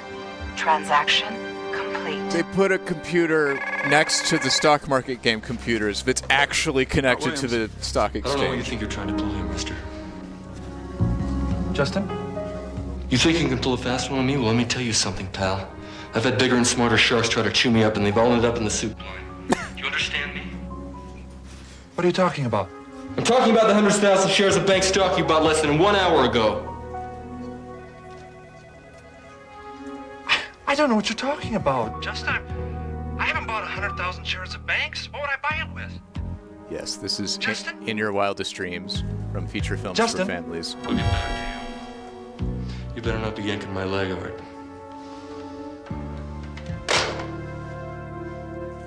Ooh, a robot, an automated soup buffet.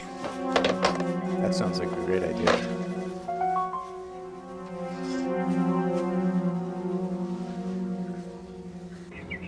So let's hear the scoop on this new boyfriend. Well, first of all, you should know that every girl at school is dying to go with him. I mean, dying. He's got everything you could possibly want. He's smart, he rollerblades like crazy, he loves all my music. This is it right here. And his His family is loaded. That never hurts. Wow, I'm impressed. Yeah, we might actually like this one. You're gonna love him. Just give him a honk. You sure? Absolutely. The 4 things that you should look for in a partner. They're smart, they rollerblade like crazy, they like the same music as you, and their family is loaded. Isn't he cute?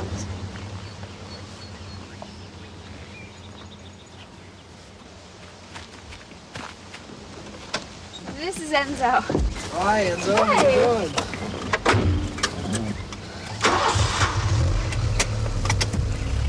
Your hair is my favorite color.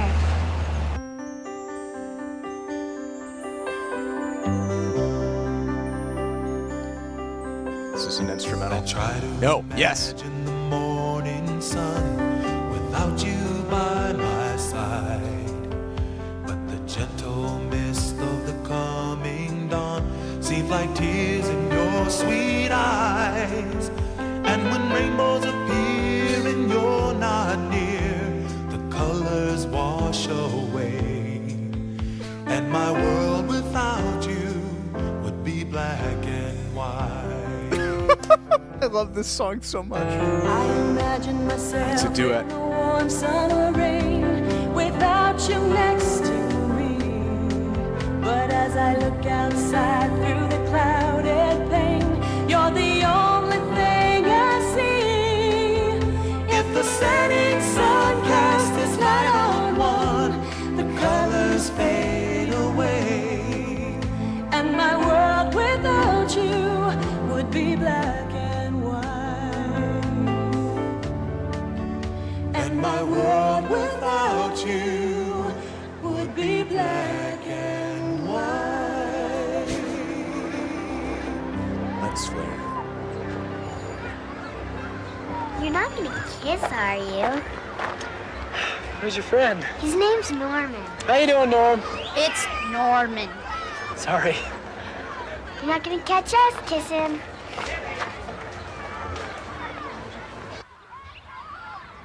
Do you still like me?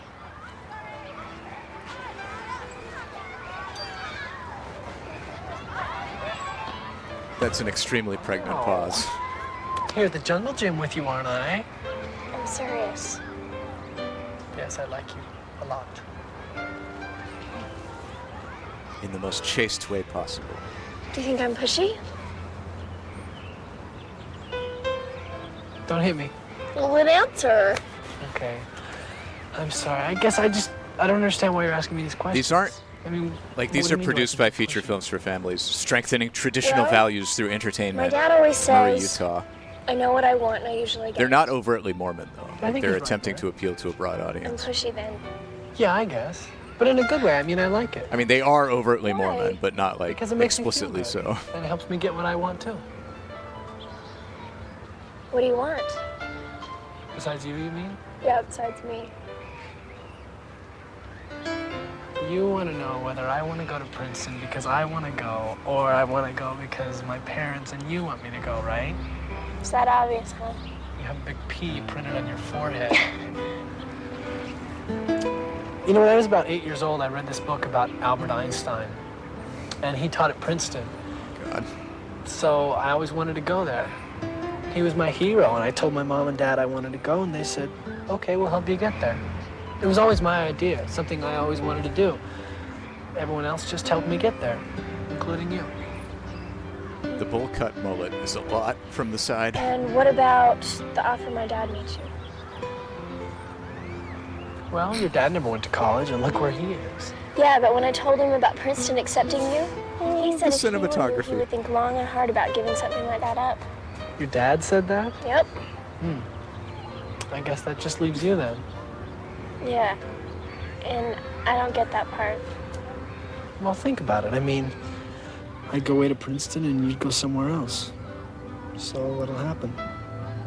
Did she not get into Princeton? Look at me. What do you think?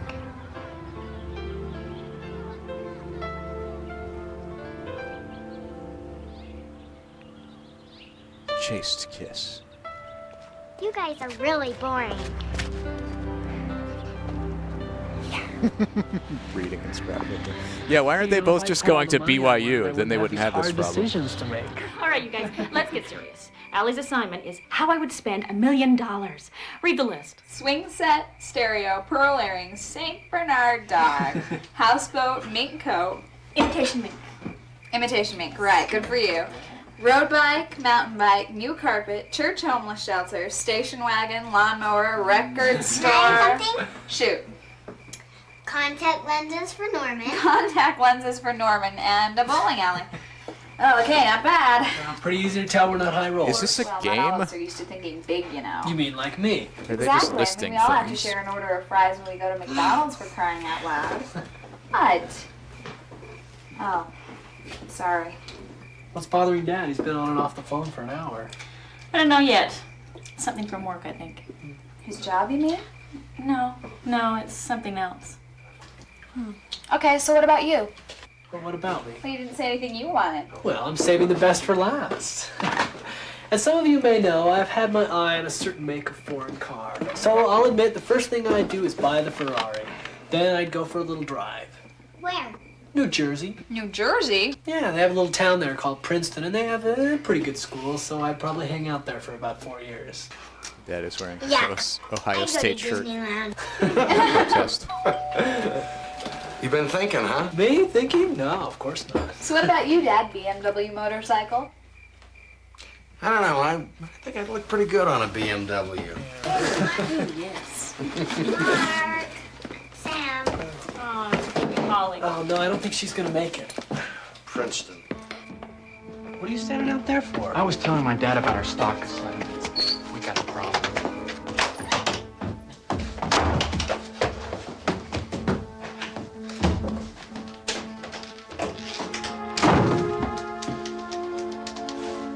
Who else remembers the home phone with the super long cord? Holly, hi. Did you find out what was wrong at work today? You said your dad was upset and there was a bunch of people that... Is this Mark? Hi, Mrs. Banks. Is Holly in? Just a moment, please. Thank you. Hi. Holly, did you ever find out what was wrong at work today? No, not a whole lot.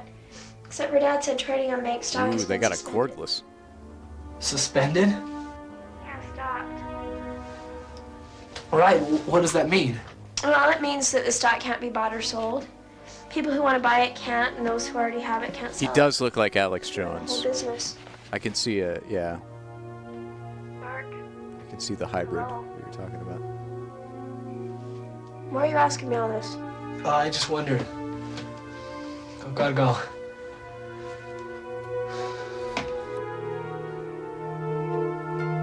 Bits from Reed. Ghost of a phone from the 90s. Mr. Banks, as an agent for the SEC, I don't like this a bit. There are too many unanswered questions. It feels like insider trading to me.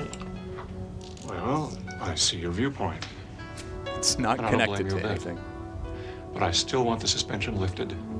I don't understand that. It doesn't make any sense. If Mark made a mistake, and I'm not convinced that it was just a mistake, then your company is going to lose a lot of money. Well, I guess I'm not just talking about losing money. This is the kid who I want to see running this company someday. Why? I know Mark as well as I think I know him. I'm not going to lose any money. I've talked to Art. He agrees, and I trust Art. So, please, lift the suspension. There must be something you can do, somebody you can call. Just tell him it was just all a big mistake and that all I want is my money back. Sally Mae. Yeah, give me any recent information you have on banks, electronics. Sally Mae, ladies and gentlemen. Thanks. Call me right back. Mr. Spielman, that was all the money I'd earned for college. Even some of the money my grandma gave me is in there. She gave it to me for school. I mean, I'm just a kid. I don't know what I'm doing.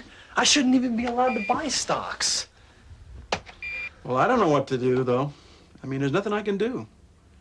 Trading on that stock has been suspended. It's flashing right there on the screen. There's nothing I can do until the suspension is lifted. Show, don't tell. Well, I guess the only thing I can do is go home and tell my folks what happened. I think I'm gonna be sick. Thanks for trying, Mr. Spielman. Sure, yeah. I'll call you if there's any change. Thanks. electronics. Wait, why is he wearing an Ohio State sweatshirt? The dad was just wearing an Ohio State sweatshirt. This is very confusing. Right. What channel? Channel 3. A shared vision in what we could accomplish, the results of which we're here today to talk about. I will simply announce that Banks Electronics has developed the first marketable artificial intelligence. Is this happening right now? Mr. Banks, would you care to comment on the suspension of trading of bank stock, which occurred just as early as yesterday? I knew that this question would come up, and all I can tell you is, first of all, that suspension in trading is being lifted as we speak. And beyond that, Dad, look. we have to wait for a... God, that's a very responsive computer system. Go catch Mark. If you'll follow me back to another part of the lab, I'll show you. Do my eyes believe what they see? For example, the footage that you're seeing on the TV screen in front of you is from the viewpoint of a robot that is driving an automobile, and this automobile is being driven by a robot that's being commanded by a 7-year-old child. We're 48 minutes into the movie, and we finally get People to are bidding the on Banks Electronics so plot fast point the price that doesn't even have a chance to settle. So what does that mean? the synopsis on the back of the It case means you can told us send about. yourself and your entire senior class to Princeton if that's what you want. Still want your $25,000 back? 874. $925,000. $1 million. Infinitely variable. The announcement of this breakthrough is going to gain us international recognition. Art Williams. Justin. You can forget the panic. Mark Andrews is our man. He bought the stock. Mark Andrews. That's right. You've heard the old saying, every cloud has a silver lining. Well, Mark Andrews has just become our silver lining. What are you talking about? A fool and his money are soon parted. Bye, Art.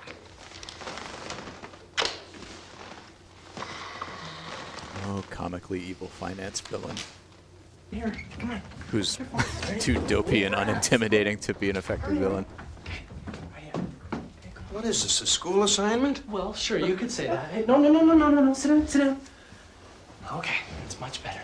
Now, hello everyone, and welcome to Which Curtain Is Yours? And now, please welcome the star of the show, the handsome, the popular, the incredibly brilliant Mark Andrews! Thank you. Which Curtain Is Yours? The show which gives me the pleasure of making all your dreams come true. And now, Sam, who's our first contestant? Thank you, Mark. Today we have with us just a lovely young lady. $1 million in 1991, adjusted for inflation, is today $2.3 million. I'm crying. You see this curtain? You mean that sheet? I have a question for you. If you answer it correctly, you will win what's behind that curtain. Who hides a quarter under your pillow when you lose a tooth? Median list price for a home in 1991, That's 120 right. grand.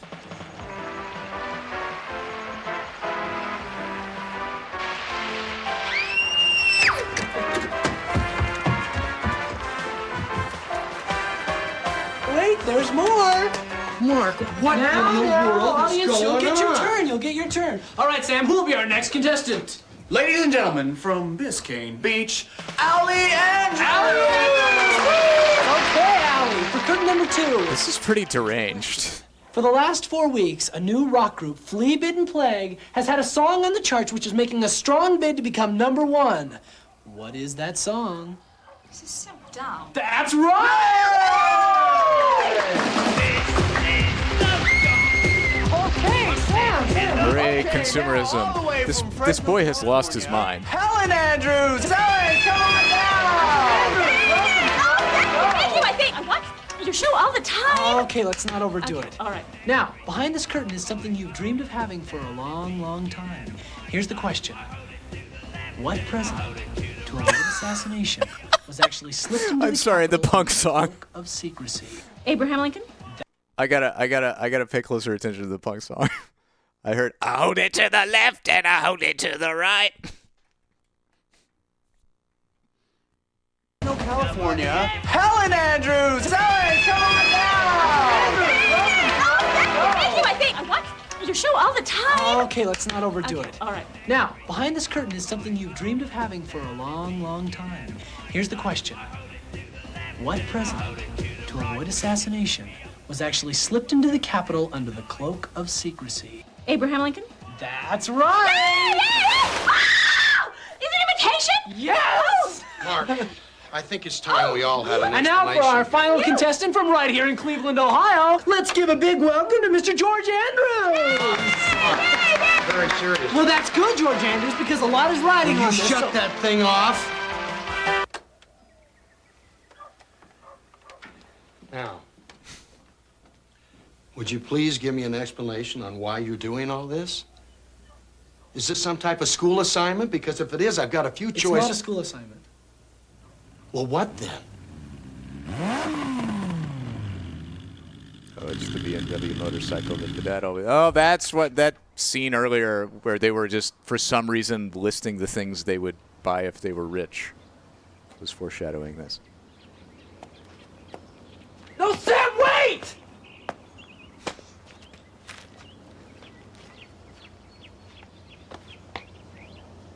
Who's this for? How did you buy all this stuff? Have you been in your college money market account? No, my college money's still there. Well, how then? He made a fortune on the stock market.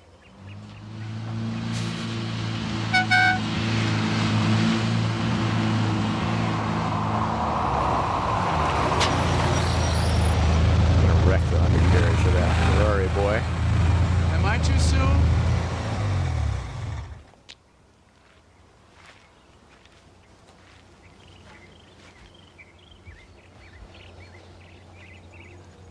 Would you mind if I talk to Mark by myself for a minute?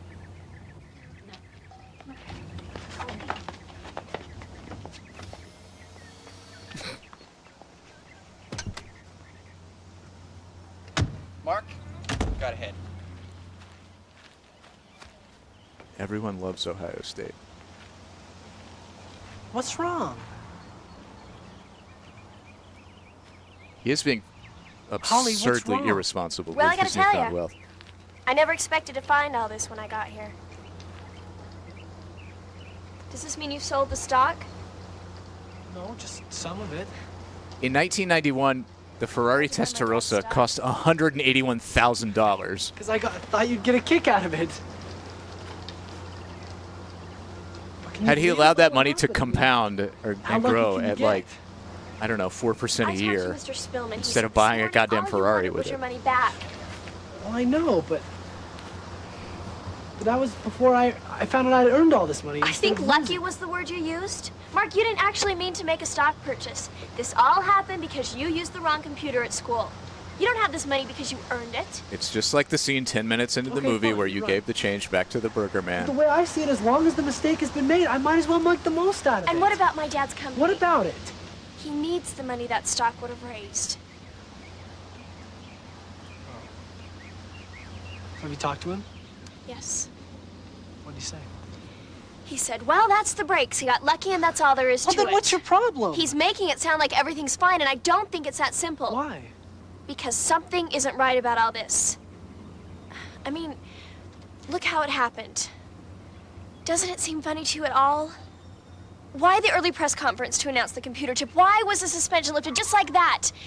And why were all those people in the office the other day? I mean, all this happened after you made an accidental stock purchase. Well, if you think what I did was illegal, you're wrong. And I mean absolutely wrong. I Because already know talked- that. You didn't do anything illegal. But you want me to give the stock back, don't you? What I want you to do is think about what happened. Maybe go talk to Dad. You already talked to your dad. I know. I know that, and I think you should. Why should I? Because something about this doesn't feel right to me, and I don't think it should feel right to you either. Oh, you want to know how this feels to me? Do you want to know how this feels? Oh my God, Well, yeah. it feels great. All right, so I got lucky. I got lucky the way nobody gets lucky. He's imploding very, very Fortune on the quickly. stock market. Holly, you talked to your dad. He said what's happened has happened. If he didn't want it to happen, he shouldn't have put the stock up for sale in the first place. Oh, so that's that. That's it? You make a big bang on the stock market, and you can buy everything you want, so now life is Well, you want to know. Tell me about it. How is it? Whose car do we go out on dates in? You and your goddamn cordless phone. Something new to everywhere. Who has to think about saving You don't have to drag the cord into the bathroom to take a private phone call. Holly, it's been me! Your rich-ass family. But not anymore. The world's just made a big change for Mark Andrews. The wildest dream I've ever had in my life has just come true. And now you want me to give it all back. Well, why should I? I love I want you to the do graphic this. design of the packaging with like the dollar bill motif and the Ferrari. It's great. Mark, there's a telephone call for you.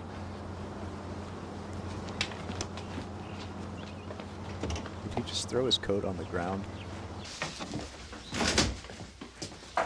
Hello? Didn't even buy your family a cordless Yeah, this is phone. Mark. Oh, hi. Thanks, it's amazing. I still can't believe it. Well, no, I don't know what I'm gonna do with it. I guess I haven't really had a chance to think about it.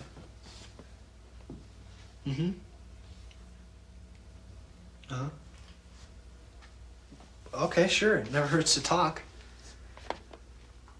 Uh-huh.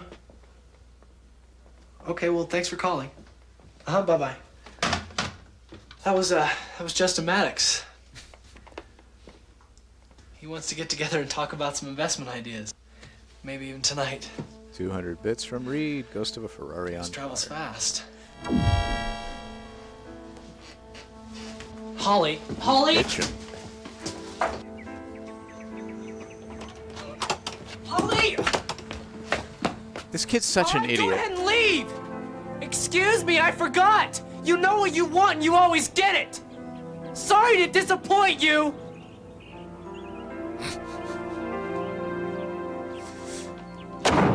This kid has problems. So, What a sucker. what are we gonna do about all this? I don't know yet.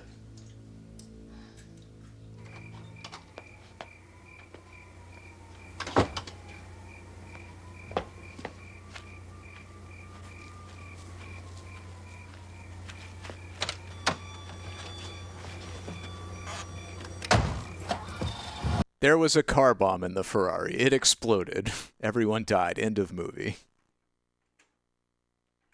Or I guess we can watch the tortured final 25 minutes of this film.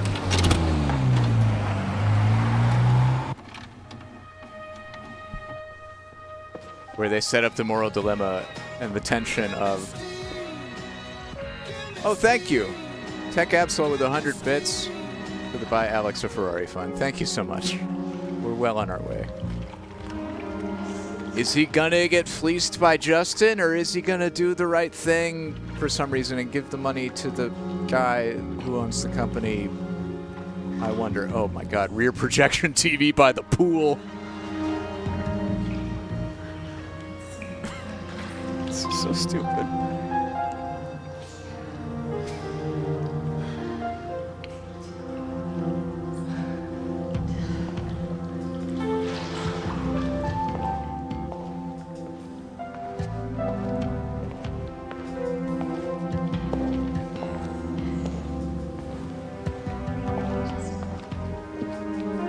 Ladies, America's newest millionaire. Come on over here and take a look at your new car in action. How you doing, Mark? He just watches Ferrari footage. God damn it.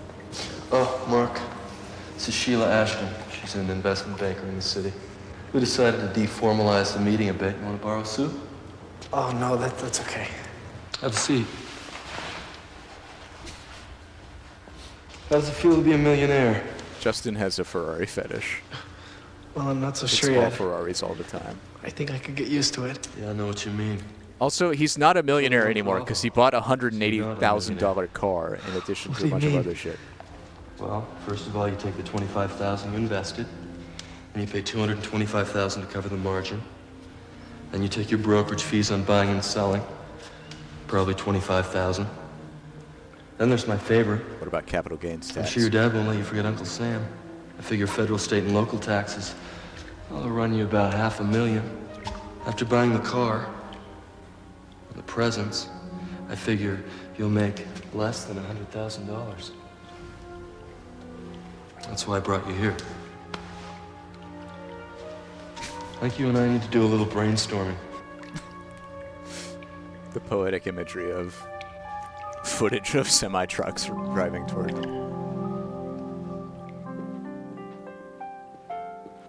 Yeah, you could just, like, not sell the stock that's suddenly worth $1 million.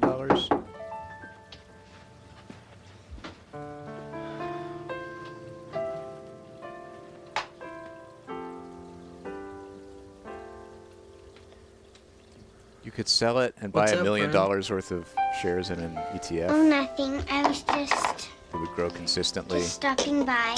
You're 18. That's going to be an amazing windfall. That, like, you're set for life if you do that instead of buying a goddamn Ferrari.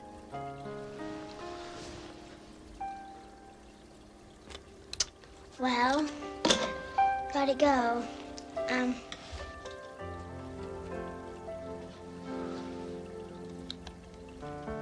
Maybe the little girl will have good financial advice for him. I could always wait to get that swing set. I mean, if it would help. Well, for now, you just play with it as if you're gonna keep it, because I know you take good care of things, okay? Okay. Thanks for the worry.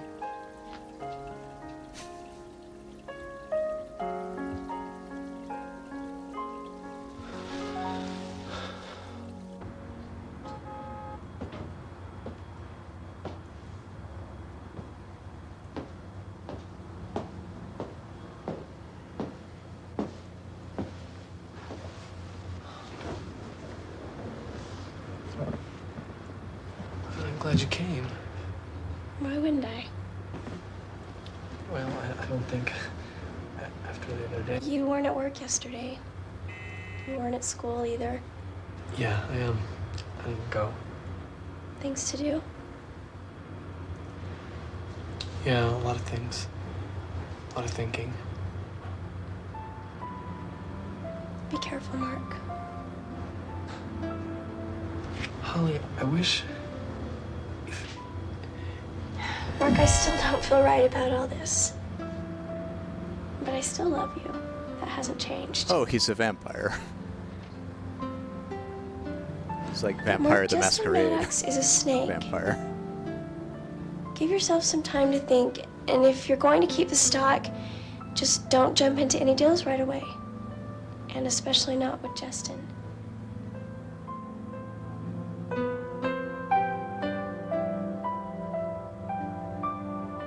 You really shouldn't trust the So tell me where the a smart person one who is in comes all to you this anyway, unsolicited with investment advice I'd like to have one good after reason you very why we should just publicly keep going. earn $1 million. Because I said so.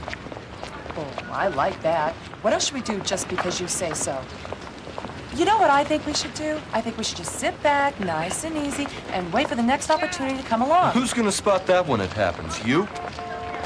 Understand something. Where are they? This is it. Tomorrow Cleveland? is full court press time. Columbus? Justin, honestly, think about it. It's your tax bill. It isn't just the stupid tax bill, okay? Look. Let's just say if the only people who wanted my money were the IRS, this would all be a cakewalk. Waiting for the next opportunity is not an option for me, so I don't want to hear it anymore. Fine. Thank you.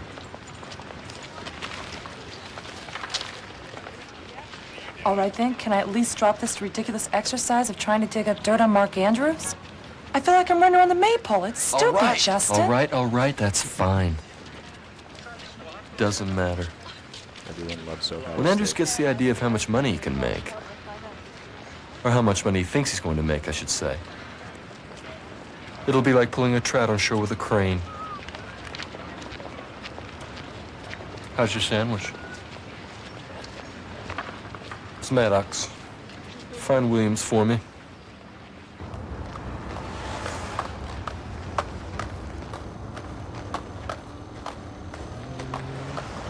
You all set? Yeah, I'm set. I've talked to Andrews. He's gonna swallow it. I'm glad you're so sure. Don't be late. I'll be there. Oh, the little girl is uncovering. How the hell does she understand any of this?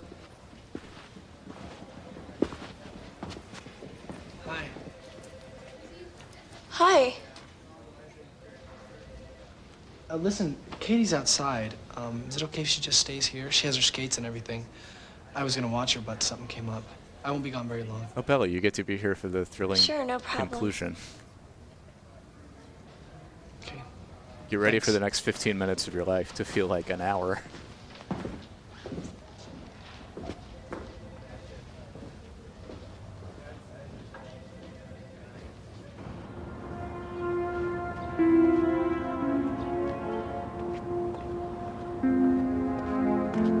What if they just hit him with the Ferrari? They can't have two Ferraris in the same shot in this film because they're almost certainly the same Ferrari.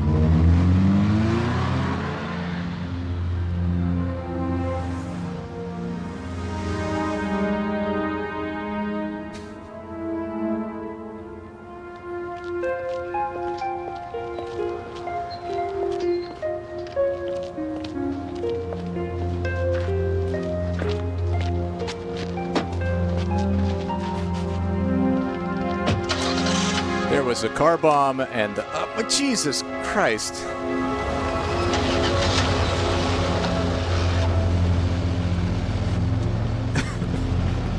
Is the little girl going to be hiding in all of these cars simultaneously? Well, you're going to like what I'm about to show you. Why? They really should have given us a scene of her shimmying the idea how much flack you're taking for making money on the bank stock. How? Just putting two and two together. Maybe I should say one and one. You and Holly. All right? That's what I thought. Well, so how's your deal gonna help? It's so simple you won't believe it. You see, I own some property down here. Some old warehouses, things like that.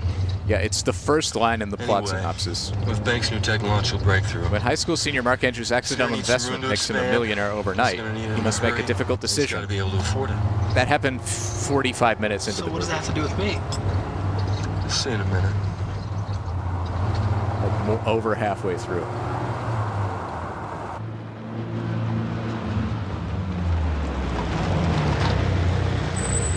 This world did not need that much exposition. Is he parking on the train tracks again? To go into the Shady Deals warehouse? Well, this is it. This? Come on in, I'll show you around.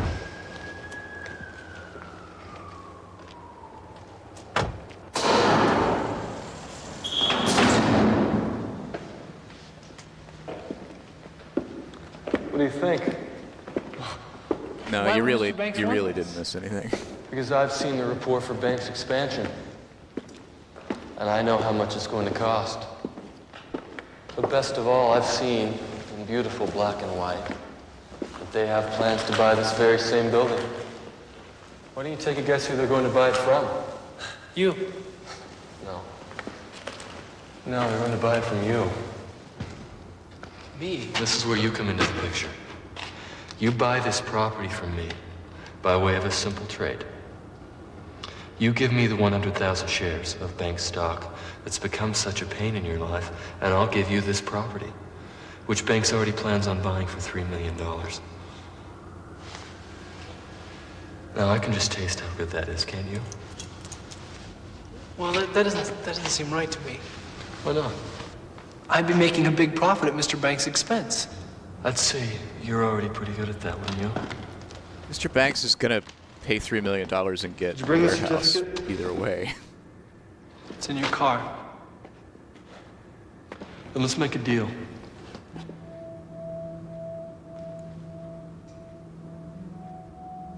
Let's see if Mr. Banks would come out and talk with us first. Don't need to. I've already talked, remember? Didn't I just tell you that a minute ago? Well, I know, but I mean, I think I need to hear that from him. I mean, that's what you would do if you were me, wouldn't you? Yes, I would. But I'm not you, and I'm running out of time. And I have a gun. Williams! Barbara!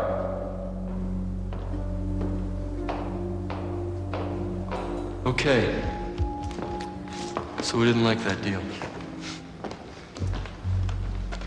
I'm going to give you another deal. I don't think you'll like it any better, but I know you'll take it anyway. How would you like to go to jail for insider trading? What? No. You see, you're allowed yes or no answers here. Yes or no. No.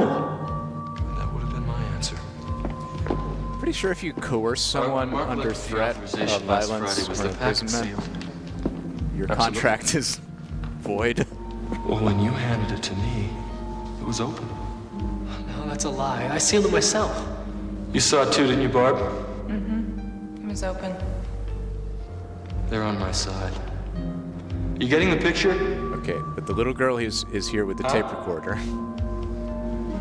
think a jury would find I sure hope she has a tape recorder because between an open packet with stock authorization inside delivered by you and that same stock bought by you the very next who's Monday. going to believe her I don't care testimony? what you say. I didn't do anything wrong. And I'm not going to take your deal. Have it your way. In fact, this is what Art said you'd do. You see, I have experience on my side. I've been through all this before. Trans-tax, band corporation, I could go on with the deals I've made, and I've never gotten caught. You know why? Because people always do it my way, just like you're going to. So don't be too big of a sap to knowing you've been licked. Okay, kid? I'll have to admit, it wasn't easy digging up dirt on you. In fact, we couldn't find any. But I did a good job of creating some, don't you think? I'll tell you what I think. You can go take a flying leap because I'm not. You let me tell you something. I've arranged for Holly to be picked up in 10 minutes from her work. She's going to be taken somewhere and kept there until you make the deal. Just shut up! All right, now they're on to Go somewhere with a stranger. She's not going to have a choice. felonies. They're doing violent crime now.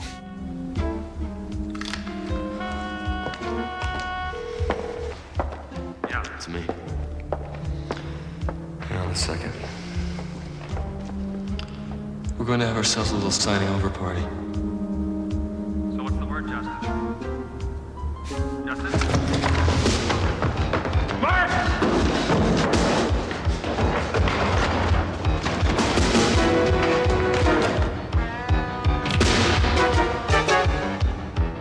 Here we go. Finally, a chase scene. 75 minutes into the movie.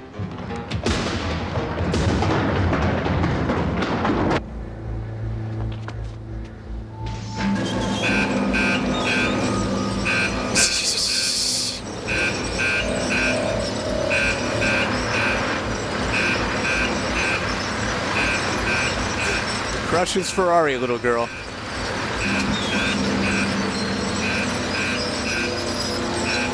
Quickly, woman, throw yourself atop the Ferrari to cushion the blow.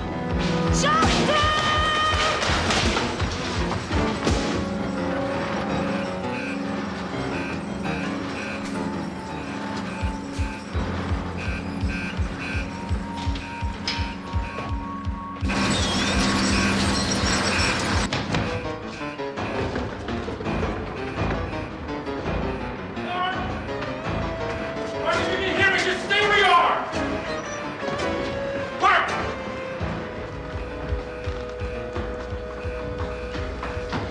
Hello, Holly. Who's this? Come on, I need to talk to Holly. Is she there? Well, can you see her out anywhere? Call 911, Go you out the idiot. parking lot and see if she's there.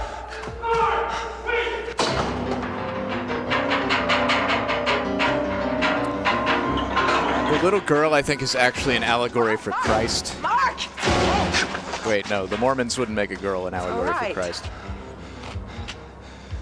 Remember me? You don't need this. Are we okay? Yeah, we've got him in custody. Did we get everything we needed? Yeah, we got it. We're taking the microphone off Williams right Oh, hell yeah, he was wearing a wire. His conscience got to him. It's all over. Come on.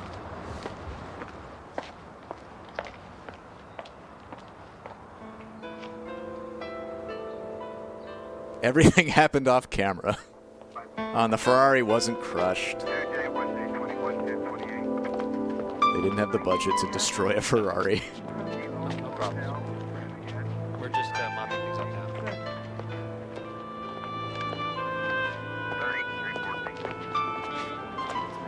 because I won't be needing it. Yes, ma'am. Everyone's parking on the tracks.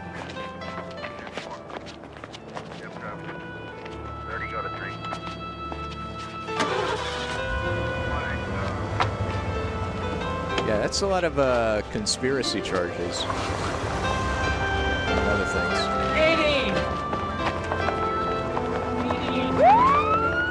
I think the music is supposed to be like heartwarming. Justin Maddox would structure these deals in such a way that all parties involved kept a tight lid because they could be blackmailed. So we could never prove anything. So you came to Dad? Actually, the idea came from Mark's father. So I blew it when I bought the stock. That's an understatement. Not only couldn't we catch Justin, but because your stock purchase was legal, we couldn't give Mr. Banks his stock back. So then how were you still able to get him? We almost had him when he grabbed that phone and ran. Justin cooked his own goose. He was so desperate for the money that he told Art he thought he could trick you into Okay, so losing that- the stock the- on some sham deal. The guy with the wire was undercover. Our plan would only work if you didn't fall for Justin's deal. Your father, Art, and Mr. Banks convinced me that you wouldn't.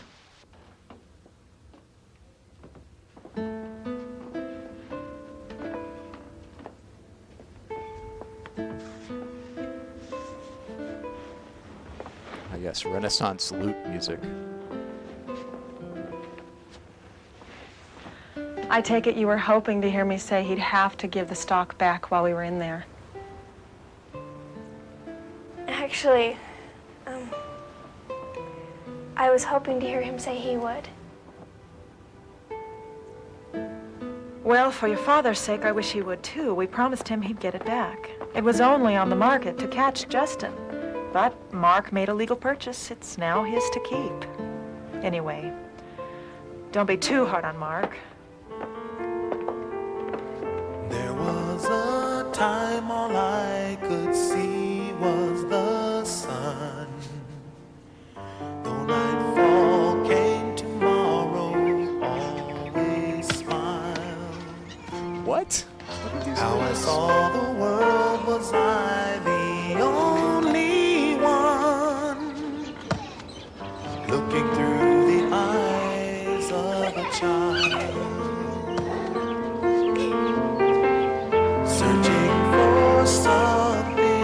How much is that Ferrari depreciated? Chasing a dream, though it wasn't mine. That's not fair, Allison. How could I ever know what I might find? So, doesn't matter. I can still run the base. Yeah, but it's still not I think fair. the same robot that drove the car wrote the lyrics to this song. So it's not fair. Uh-huh. Who says so? I say so. It's not right for someone to take advantage of a mistake that happened. Like what happened to Tony. That's taking advantage. Even if you didn't do anything wrong. Oh, good. We need the children to ham-fistedly repeat the moral lessons that were introduced earlier in the film. Run again. Yeah. Oh, all right. Good grief. Mark is kind of not a good person. Now youth has gone and there's a shadow on me, living on yesterdays for a while. Was it so long ago I used to see through the eyes of a child? What is this song? What does this have to do with anything?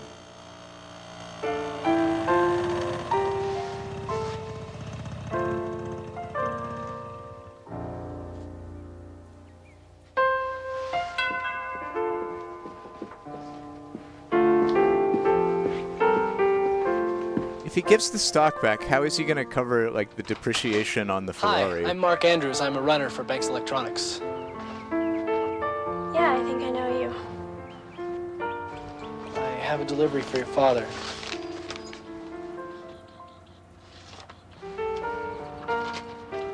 That belongs to him.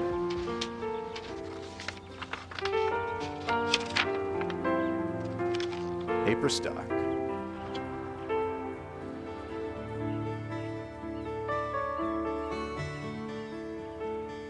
Are we going to learn whether he goes to Princeton? Oh, this movie is just chock full of songs. But the gentle mist of the coming dawn seems like tears in your sweet eyes.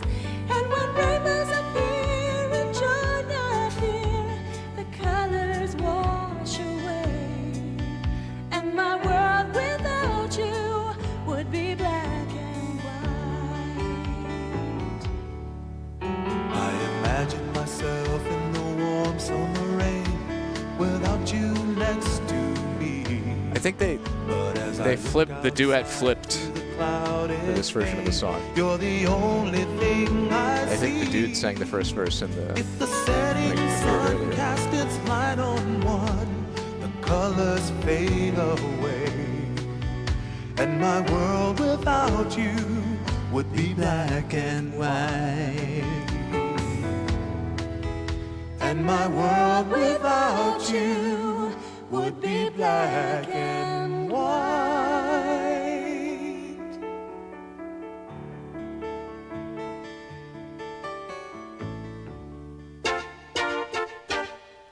Oh, hell yeah.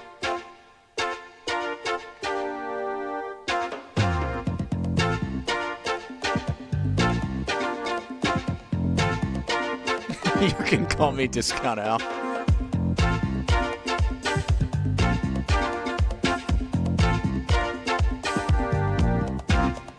Every time you bodyguard, I can be a long lost pal. Ooh, what you do to me?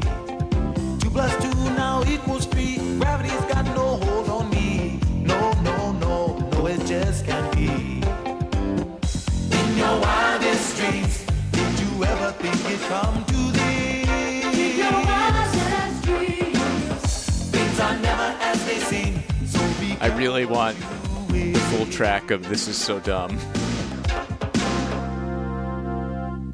We only got little bits and pieces of it, and people were talking over it. simplicity. No, I don't need it now. But then you came and tempted me. Is it to be or not to be? Oh, oh, oh, I just don't know how. In your wildest dreams, did you ever think it'd come to this? Those drum kicks are great, though. Things are never as they seem, so be careful what you wish. Copyright 1991.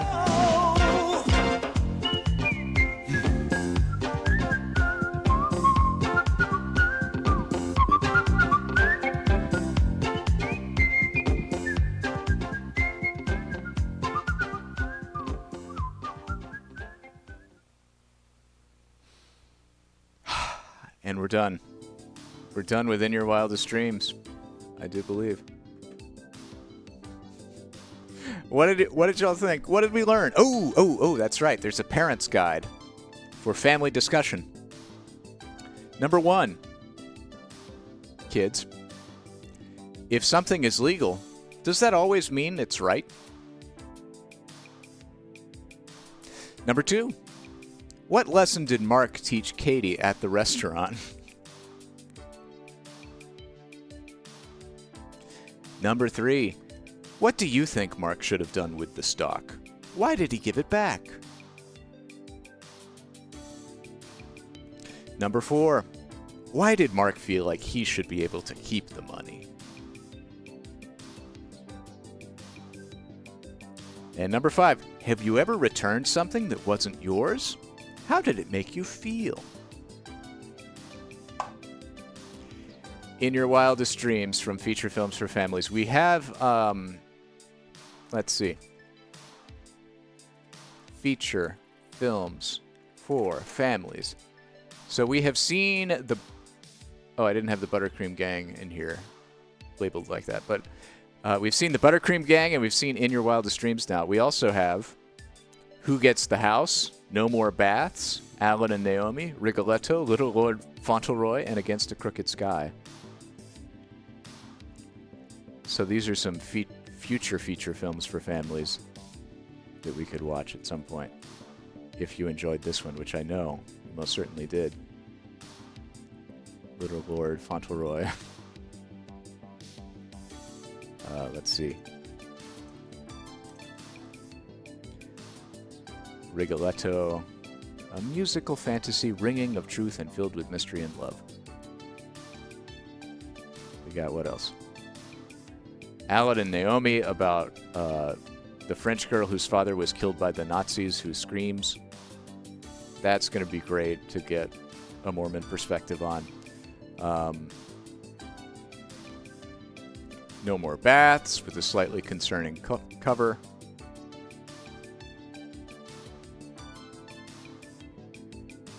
And then what's our next? Who Gets the House?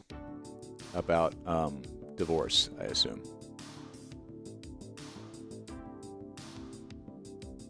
Anyway, we've got quite a collection of feature films for families. I'll try to limit them to once every week or two. If that. It's a rarer occurrence. We have a lot of tapes, if you hadn't noticed. Anyway, hope you enjoyed this one. It had some music. It had characters. It had drama and suspense and action. There was like 60 seconds of action. It had Ohio State. It had Princeton. Anyway, folks, I think that's going to be it for today. We have successfully gotten through 4 more tapes from the shelf. I think I might do some scanning today. I think I might spend my evening scanning if I don't find something better to do with it. So we'll defrag and we'll restock the shelf. We'll get some stuff going. Trill, thank you so much.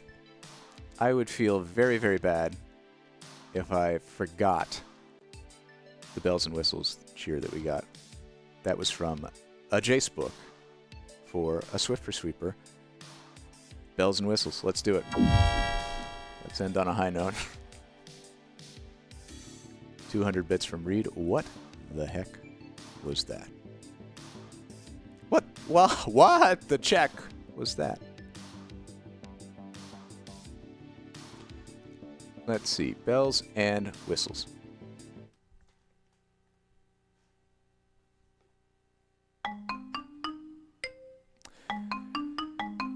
For tomorrow, I think I'm going to stick with my plan of taking a day off tomorrow.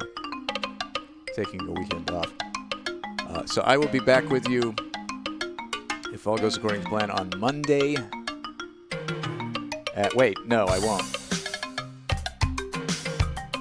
Or will I? No, I won't. Monday is going to be the eclipse. And I will be eclipsing. But I will be back on Wednesday, the 10th, at 10 a.m.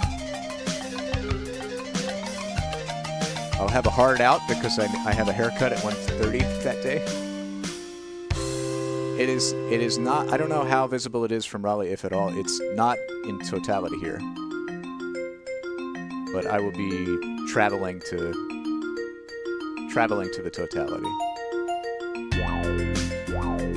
We saw the last one that came through the U.S. several years ago in totality, and it was worth it. It's a really, really amazing experience. There's if you want more information on the eclipse, I would recommend the YouTube channel Smarter Every Day. There's a video that came out recently about the eclipse that kind of walks through some of the cool science of it and the ways you can enjoy it. But yeah, if you have if you have the opportunity to find your way to a place where it's in totality, like, it's absolutely worth it.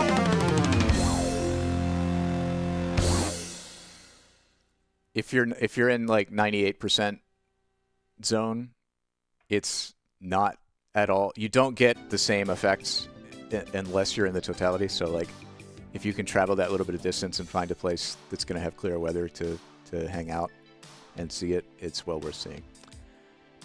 So I'm looking forward to that. So I won't be here Monday, but I will be back on Wednesday. I hope you guys have a lovely, lovely weekend and week, and I'll see you. Yeah, and don't look directly at the sun. If you're in the totality, you can look directly at it while it's fully occluded.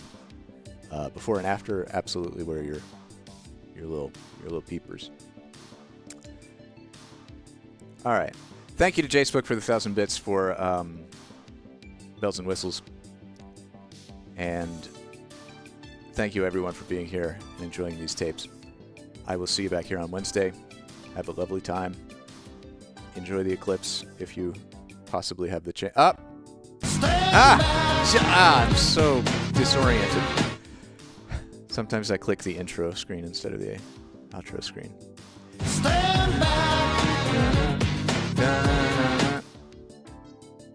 Tell you what, because it's going to be a few days before I'm back with you, I will go ahead and I'll go ahead and outro you. Have a good one, folks.